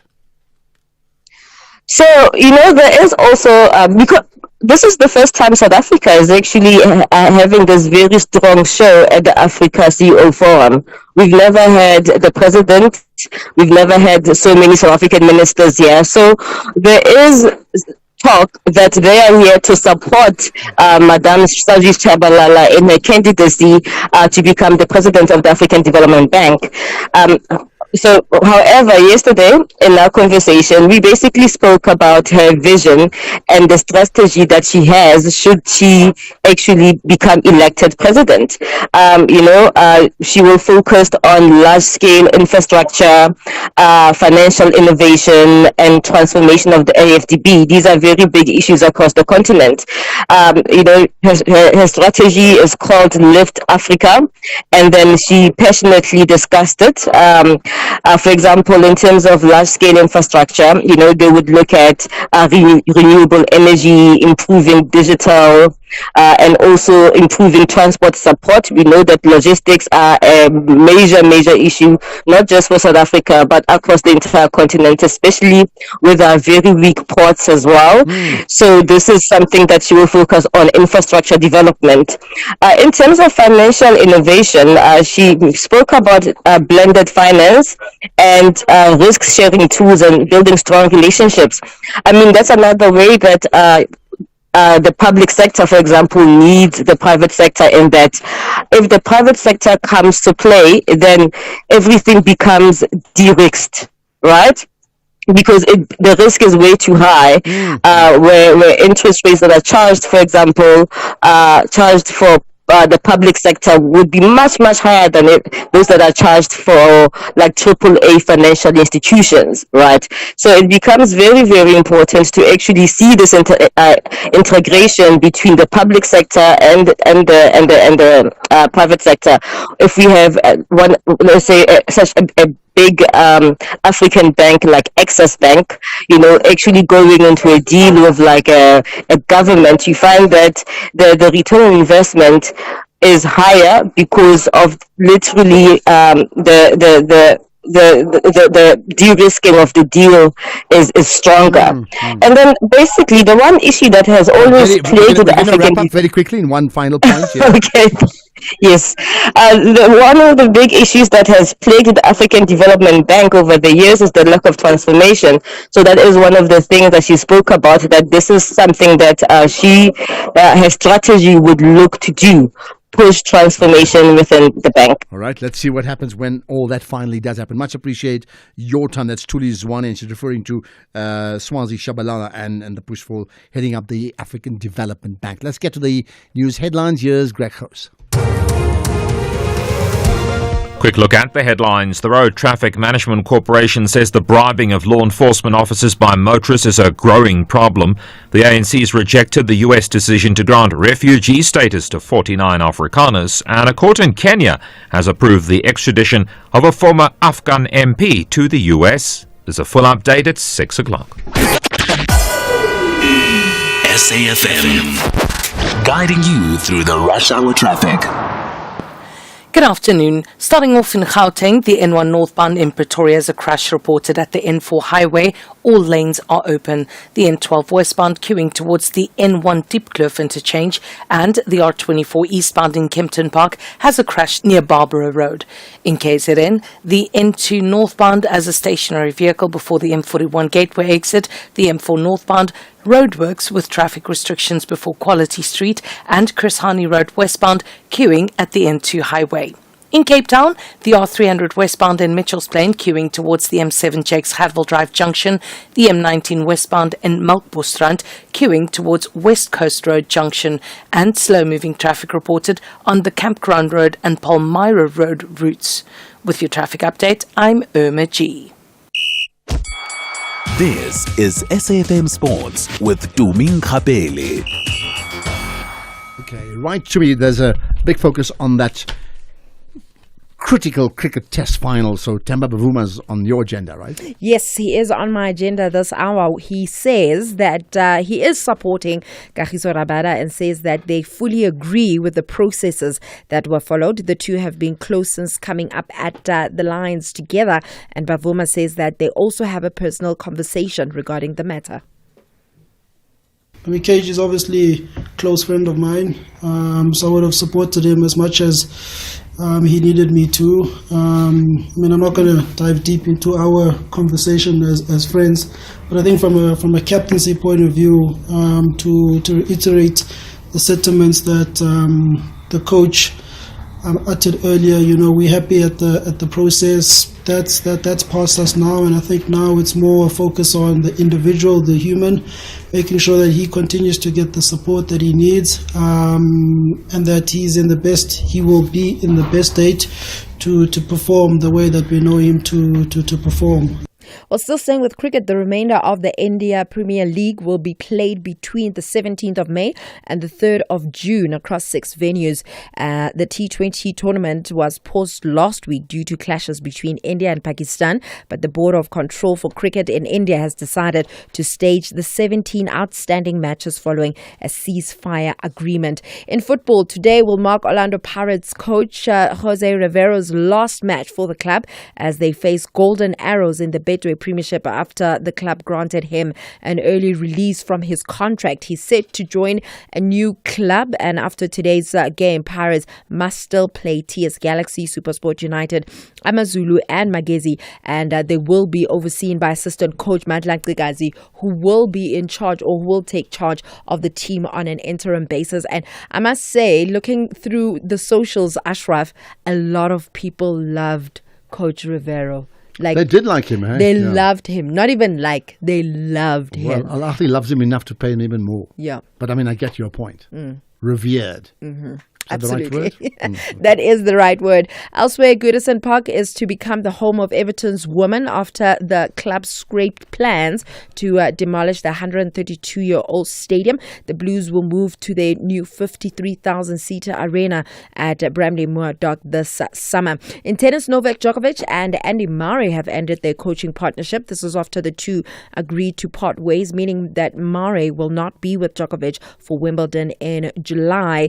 They started working together in November, but it's been a tough season for Djokovic. He retired in the Australian Open semi-finals and also lost early in 4 of his last 5 tournaments. Then South Africa's most decorated long-distance runner, Stephen Mokoka, is working hard to strike a balance between his new role as a coach and his ongoing career as an athlete. At the age of 40, Mokoka has been appointed as a coach by Tshwane University of Technology and is fully embracing the responsibility. I mean, it's not a simple journey. I've done this for the past 4 or 5 years now. Been coaching at student athletes at Tshwane University of Technology, reporting under the former Asian president, Hendrik Makhanyeti, who is my head. And then it's not easy because I have to do my work. And then after doing my work, I have to wake up in the morning at 5 and do my run. And then at 1, I have to be training. And then 5, I have to go coach the students. So it's not easy because I have to work, focus on myself and focus on the kids as well. So I can just say with the aspiring athletes, I've got a 2:13 marathon runner and I've got 2:28 athletes and 29 minutes guys. Hopefully in the future, because it's not easy to coach and race as well, but I'm excited. Hopefully one day when I put my shoes away, I'll be having a more experience, because it's not easy to try and stop and then want to get into coaching. Sometimes you must learn the athlete. And I can say, all right then, Ashraf, before I go, remember I had said that I'm running a poll on the X, and the question was, with critics questioning coach Shukri Conrad for including Kagiso Rabada in the Protea squad for the World Test Championship final after he tested positive for cocaine.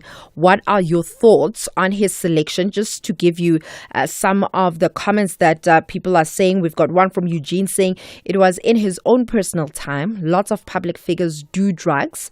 There aren't any photos or videos that is putting out a direct bad light on him and what children can see. I'm not saying it's okay to do. However, he's also just a human like the rest of us. And Vuya says that he served his time. He lost more than 20 million rand. What more else do we want? Let's give a man a break. And the final one is from Tunzi saying cocaine isn't a water-sanctioned substance. His action damages the image of Cricket South Africa. Maybe if the authorities or the selectors feel that he has breached the rules of how to conduct himself off the field, maybe they can sanction him. However, nobody's perfect. Destroy not the young man. And the final verdict in terms of the options, there's an option of he deserves a second chance, he should be dropped, or we need him in the squad. And most of the people believe that he deserves a second chance. 53%, 16% saying that he should be dropped, and 31% saying we need him in the squad, whether he did drugs or not. Okay, so like 80% in effect basically are saying Kagiso's your man. Yeah. No matter what. They agree with you. Okay, got that point. Yeah, right. So when that vote line still continues, right? Yeah, they can still go and vote now and shift the vote the way they want to do it. Right. That's it for today. That's it for today. Right. The wait is over. I've been hustling, grinding, and now it's time for the glow up you've been waiting for. Unapologetically, May the Bay. From the grind to the glam. Anele Zondo The Glow Up on Saturdays at 8 p.m. only on SABC 1, Mzansi for sure.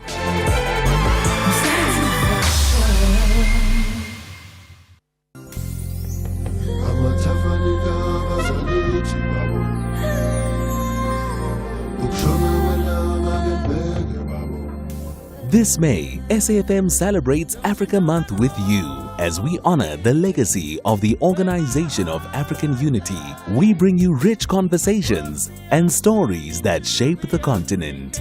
Join us as we celebrate African pride, unity, and progress. SAFM, leading the conversations that move us. Africa is where my heart lies. Economic news on SAFM. Facts and figures you can count on. Right, and Jimmy Moyang, as you know, hosts the SFM Market Update from 6 to 7. And to tease us into that, Jimmy, you want to talk about load shedding and a gas tender. Go for it. Good afternoon, Ashraf. Good afternoon to the listeners. I'm going to try and not talk about load shedding. It's depressing enough thinking about it, especially given that we thought this was behind us in life. But it seems this will continue to be with us for quite some time. Hopefully it does remain brief as it has been suggested. But what we're going to be taking a look at on the show is we're going to be taking a look at some interesting developments in the world of energy supply. We know that gas is such a big component of the energy mix in South Africa.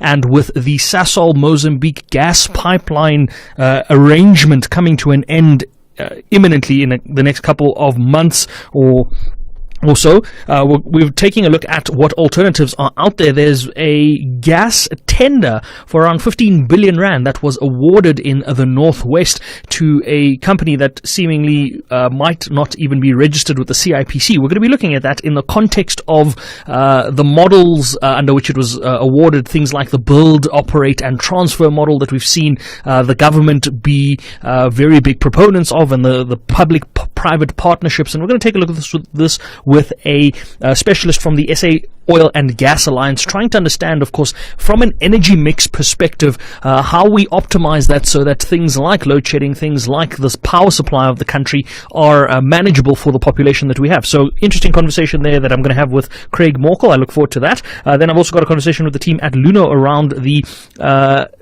tax compliance associated with crypto sides of things. We haven't really seen a lot of changes happen in that respect, but I think it's important to look at the fact that there are some developments from a SARS perspective. They've been very clear around their ambitions to continue to collect revenues from a tax perspective in whatever way, shape or form they can, and they've even got a crypto task team set up. So we're going to take a look at that and take a look at some of the obligations that might sit on a service provider in the crypto space, so something like a crypto exchange, in terms of what they might be required to report to SARS if SARS should ask that of them. Then we've got a conversation with the CEO at Hollard International around their acquisition of that Absa Life Insurance business. This was announced about a year ago. It was in progress for quite some time. It looks as though all of the suspensive conditions have been met there. We're going to take a look at that and take a look at what Hollard's expansionary plans are on the African continent. They've been quite busy buying up a couple of businesses, and they are interested in a couple of other regions as well. Then we've also got a conversation with the team at FNB Business, particularly the agricultural division of FNB Business, taking a look at Nampo Harvest Day. Obviously, that kicked off today. Yesterday, I spoke to the team at Standard Bank. Today, I've got a conversation with the team at FNB around what they will be doing at Nampo this year and what we can look forward to. I will, of course, be taking a trip that side of the world to Bothaville to take a look at this year's developments and see what's happening in the agricultural landscape. So I will have lots to report on when I come back from that as well. And then, because it is Tuesday, we've got a property feature today. We're going to take a look at a very interesting blockchain and digital solution called eDeed that's aimed at helping township economies value their township properties and seeing how that all works. So I'm going to speak to the co-founder of that business and see how they developed the solution and how reliable it is. Before we get to all of that, the markets have had a bit of a mixed day. The jobs data that you were discussing a little earlier on sent the rand into somewhat of a bit of a downer in the afternoon session, and we also thought that equity markets were going to be in a bit of the red, but they closed out in the green. International equity markets, the Hang Seng, that was the biggest gainer yesterday, is the biggest loser today in Asian markets, down almost 1.9%. The Nikkei in Tokyo is up 1.4%, or was up 1.4% in the day's trade. In terms of European markets, virtually flat in the case of the CAC 40 and the FTSE, only 8 or 9 basis points this way or that way for those two markets. The DAX in Germany, not much better, about 0.1% in the green. The Nasdaq up 1.5% at the moment. The S&P up 0.75%. Our own local markets, resource counters up 1.1%. They were down yesterday. Industrials up 0.5%. Financials flat. The all share up 0.5%, and the top 40 up 0.5%. The gold price, $3,250 a fine ounce, coming down quite a bit. That risk sentiment seemingly still filtering into the market as markets continue to remain hopeful that that trade deal is going to continue to go ahead. Platinum pricing closer to $1,000 a fine ounce. Palladium $950. Brent crude $65.86 a barrel. Not much there, but still below $70. So I suppose we can be positive and hopeful around that. The rand, as I said, a little weaker today. Back at 18.32 against the US dollar, 24.32 against the British pound, and 20 rand 47 against the euro. One Australian dollar will sit you back about 11 rand and 85 cents. Yesterday this was around 11 rand 69, 11 rand 70. So the rand weakening against all of the major currencies. I suppose that jobs data not being received positively in the market. Unemployment is never a good thing for any economy, much less South Africa's. The Bitcoin price before we go, $103,000, $103,650 odd dollars. A coin, or around 1.89 million, so just shy of 1.9 million rand for a Bitcoin. We did cross above the 1.9 million rand threshold earlier today, but we still haven't hit that 2 million rand mark. I'll keep you updated on that if we get towards that, but we're going to be back a little later on. For now, Ashraf, back to you. Okay, you've got lots to consider and reflect on your show, so you've got 15 minutes to do just that. Thanks for that, Jimmy. We'll connect again tomorrow. It means it's time for me to connect with you, and we'll do it now. X at SAFM Radio and at Ashraf Garda. And as I talk to you, I see Donald Trump of the USA and the Crown Prince of Saudi Arabia. They're actually talking to the world right now, covered live, and that's part of a new Saudi Arabia USA economic partnership that also includes $142 billion arms deal. So make of that what you will. And Trump is always raising the praises of Saudi Arabia's Crown Prince, saying a great man he is. Right. Okay. In Tlantla, in KZN, go for it. Hello. Oh, brother Ashraf, thank you for taking my call. You see, on the issue of unemployment, no, brother, we can't speak of unemployment and then don't speak about the issue of employment equity report. Because employment equity report gives you a clear plan of what jobs are you going to need and how are you going to provide them. Because it tells you about recruitment and so on and so on. And also speaks about how numerical goals, objective, affirmative actions of the year that you're going to implement, and the time frame to achieve all those goals. So, in fact, government supposed to have a proper plan using economic report, that the one that submits every year on the 1st of October, my brother. Yeah, well, yeah. So are you saying what do we actually have a plan, to turn unemployment to employment plan? My brother, if we were the country that respects its policies and implement them, we're not going to be in this position, because from government, doctors are not employed. Why? Under Zuma administration, with programs like productivity essays, which were so helpful at helping companies progress into multi-international standards. All right. I think you made your point, and I think let's reflect on it, right? In Tlantla, thank you for that. We'll get another comment as well on employment. I mean, here's a broad question to you. How do we move from unemployment to employment? Simple. You tell me. It's simple. The answer could be complex, but we do need answers. We need practical answers. Tsepo in Pretoria, go for it. Let me answer you. How we move from unemployment to employment is when the National Treasury starts to allocate over 50% of the annual budget to economic development. How do they do that? They first must abolish tender system, because tender system, we buy any item that the state buys at least 300%.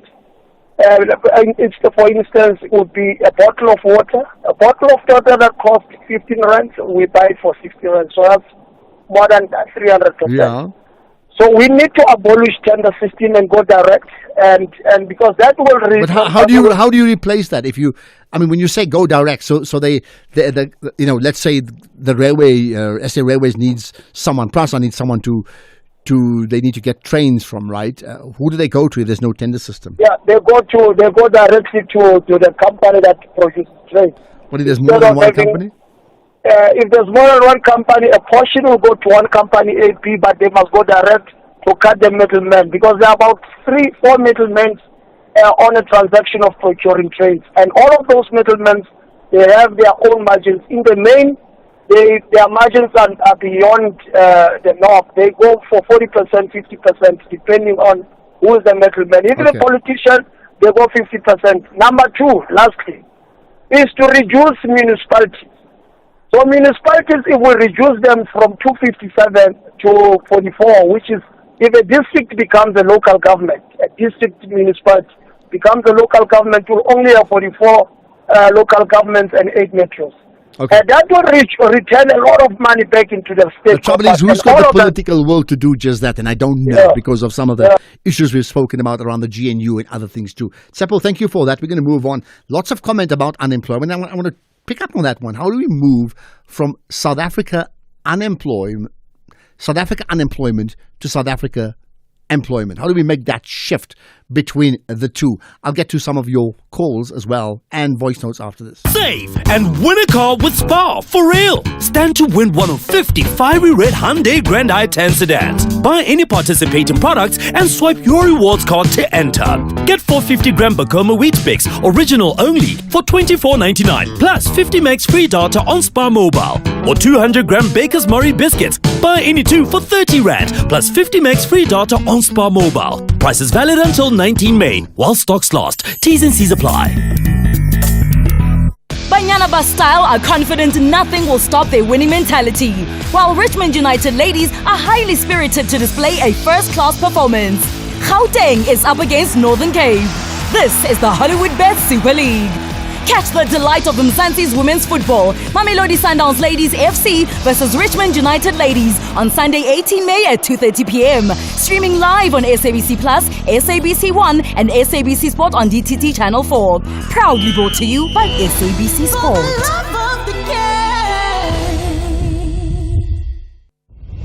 Catch SAFTA award-winning cooking reality show The Tastemaster SA from Tuesday the 13th of May at 7:30. Watch as 10 talented contestants take on delicious challenges to impress celebrity chef Zola Nene, along with special guest judges. Don't miss the season premiere, a heartfelt tribute to the incredible moms who inspire us all. That's Tuesday the 13th at 7:30 p.m. The Tastemaster SA, only on SABC2.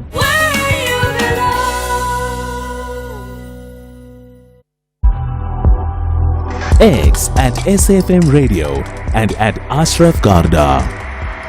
I'll tell you what, I'd keep an eye on that USA-Saudi Arabia economic deal, because there are huge geopolitical shifts that are taking place in the world that impacts on regions that we don't even quite know. So just watch out for that. In the meantime, regarding the refugees, the US Senator Jeanne Shaheen released the following statement on a ranking member of the Senate Foreign Relations Committee. And the statement says, listen to this one, "It is baffling as to why the Trump administration is admitting Afrikaners for resettlement while continuing an indefinite suspension for thousands of legitimate asylum seekers who have fled persecution, often because their lives were at risk." Last year, the UN found no South Africans were eligible for refugee status. The decision by this administration to put one group at the front of the line is clearly politically motivated and an effort to rewrite history. The administration must clarify why these individuals qualify for refugee status and resettlement in the US, and why they have been prioritized over refugees like Afghans, Burmese, Rohingyas, and the Sudanese, who have fled their homes due to conflict and persecution. I urge the administration to use this moment to lift its indefinite suspension of the U.S. refugee admissions program and restore this life-saving tool for the world's most vulnerable refugees. Right, let's see if we're going to pick up this There's a couple more comments about Afrikaners, and it's been an issue all week, I understand. Hi, Ashraf and the listeners. It's Kishi here from the Western Cape. What I would say to those 49 people now landed on the American continent, I would say to them to go first and foremost to the American Indians, to go and find them, and to go and ask for their welcome and for their blessing and for their understanding. And I think that out of respect, they should start there. Okay, that's so interesting. And anyway, that's what I would say to them. And, there's a whole move towards what is called First Nation status. So that's what you're referring to, if I can get that right. Interesting one indeed. Would they do that or not? Hi, Ashraf and SAFM listeners. This Deputy President, Paul Mashatile, no, man. This guy, even when he talks, he doesn't command power, man. He's so weak. Okay, and there's a couple more unemployed. I'll take some calls too. Good afternoon, Ashraf and the SAFM listeners. This is Pule here in Orange Farm.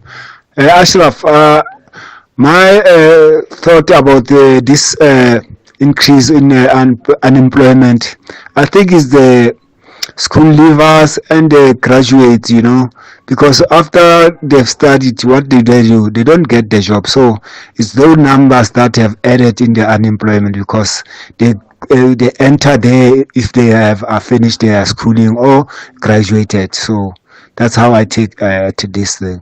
Thank you. Bye. Okay, got that. How to move from unemployment to employment? Gumela Ashraf, I concur with that tabel from Youth Chamber of Commerce that these mental illnesses that are suffered by these doctors, psychologists, and all these professionals with cascades, these mental illnesses will worsen. And, it is patently clear that the future of our country is black if such a people with cascades do not get employed. South Africa is going down the drain due to this high unemployment rate of the youth. Good afternoon, lovely brother. Thousand from Pronunciation. Well, that high unemployment is a powder keg, and it's, we talk about it, but there's not enough practicality about getting people to work, isn't it? We need to grow the economy. How? Okay, let's get to two more quick calls. Sidwell in Queenstown again. Let's talk unemployment. Go for it. Yeah. Hello, Ashraf. Yeah. How are you, my friend? I'm good indeed. Go for it. I want to hear what you have to say. Good. Yeah. Yes, let me go for it. Ashraf, unemployment. We are always talking about unemployment. Always we are complaining about the government. Let me tell you something. What I realized by myself as in entrepreneurship. And in entrepreneurship, we must grow up the private companies. As long as we don't have private companies that are dominating government, all of us, we are going to school, we expect government to give us jobs. Everybody, when you talk about unemployment, you say government is not giving jobs. And they forget that the biggest revenue comes from the private companies, whereby SARS must raise money, and then also it must give employment into the community.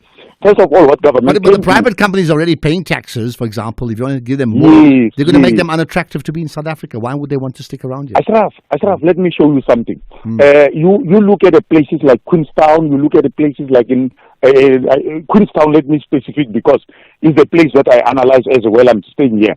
There's a lot of pride. Why? Because they are saying government is not giving them jobs. But if you look at the background of the private companies that are here to give people jobs, they are very minimal. It's like plus minus 5% in the whole 100% that was supposed to be. Okay. So, well, I'm going to leave it at that because we've got a minute to news time, and I want to get another comment in as well very quickly, right? Zola in Bloemfontein, go for it.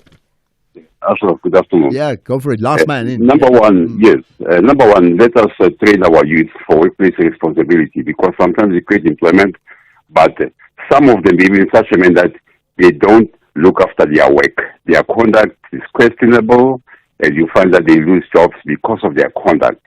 Number two, let us make sure that the foreigners who are running businesses, tax shops, whatever, there's a law that says they must employ 1 or 2 people in their tax shops in the area where they are. I think that will also help solve the problem. Thank you. Okay, got that. Well, we're gonna end the show with this. And I've posted it on my Twitter timeline or the X. I'll get Vusani to maybe just repost from SAFM Radio and do the same thing on our Facebook page. Let's look at practical solutions because the national pulse doesn't stop at 6 o'clock. The show stops at 6, but the feelings of what is it that moves the pulse of the nation continues, right? So post some actual practical solutions because maybe we'll pick up on it even tomorrow. How do we move from South Africa unemployed to South Africa employed? It is a huge, big challenge, as has been discussed before. Tackled in the same way as we've done with COVID-19 or even with Eskom. Never mind, we're having a blip with load shedding today. Think about that. That's the show for today. We'll do it again tomorrow. Thank you for listening. Thank you so much. Let's get the news now. It's 6 o'clock.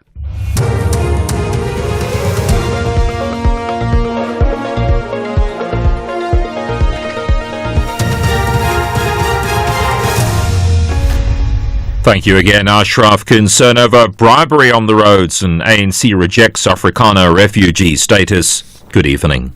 The Road Traffic Management Corporation says the bribing of law enforcement officers by motorists is a growing problem in the country. The corporation's CEO, Makosini Msibi, briefed Parliament's Portfolio Committee on Transport.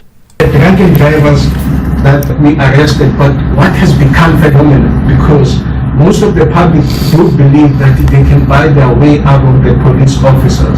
Bribery becomes a common phenomenon. If you look at the numbers of the drunken drivers that we arrested and who have also charged for bribery, the number is increasing.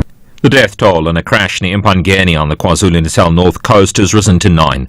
The victims are on their way back from a church service on the weekend when a truck ploughed into their bakkie on the N2. 8 were declared dead on the scene. Provincial Transport Department spokesperson Ndabazinhle Sebia. Another church member succumbed to severe injuries and passed away at Ngolezane Hospital. This is in connection with a horrific road accident that took place on Sunday in Empangeni. As indicated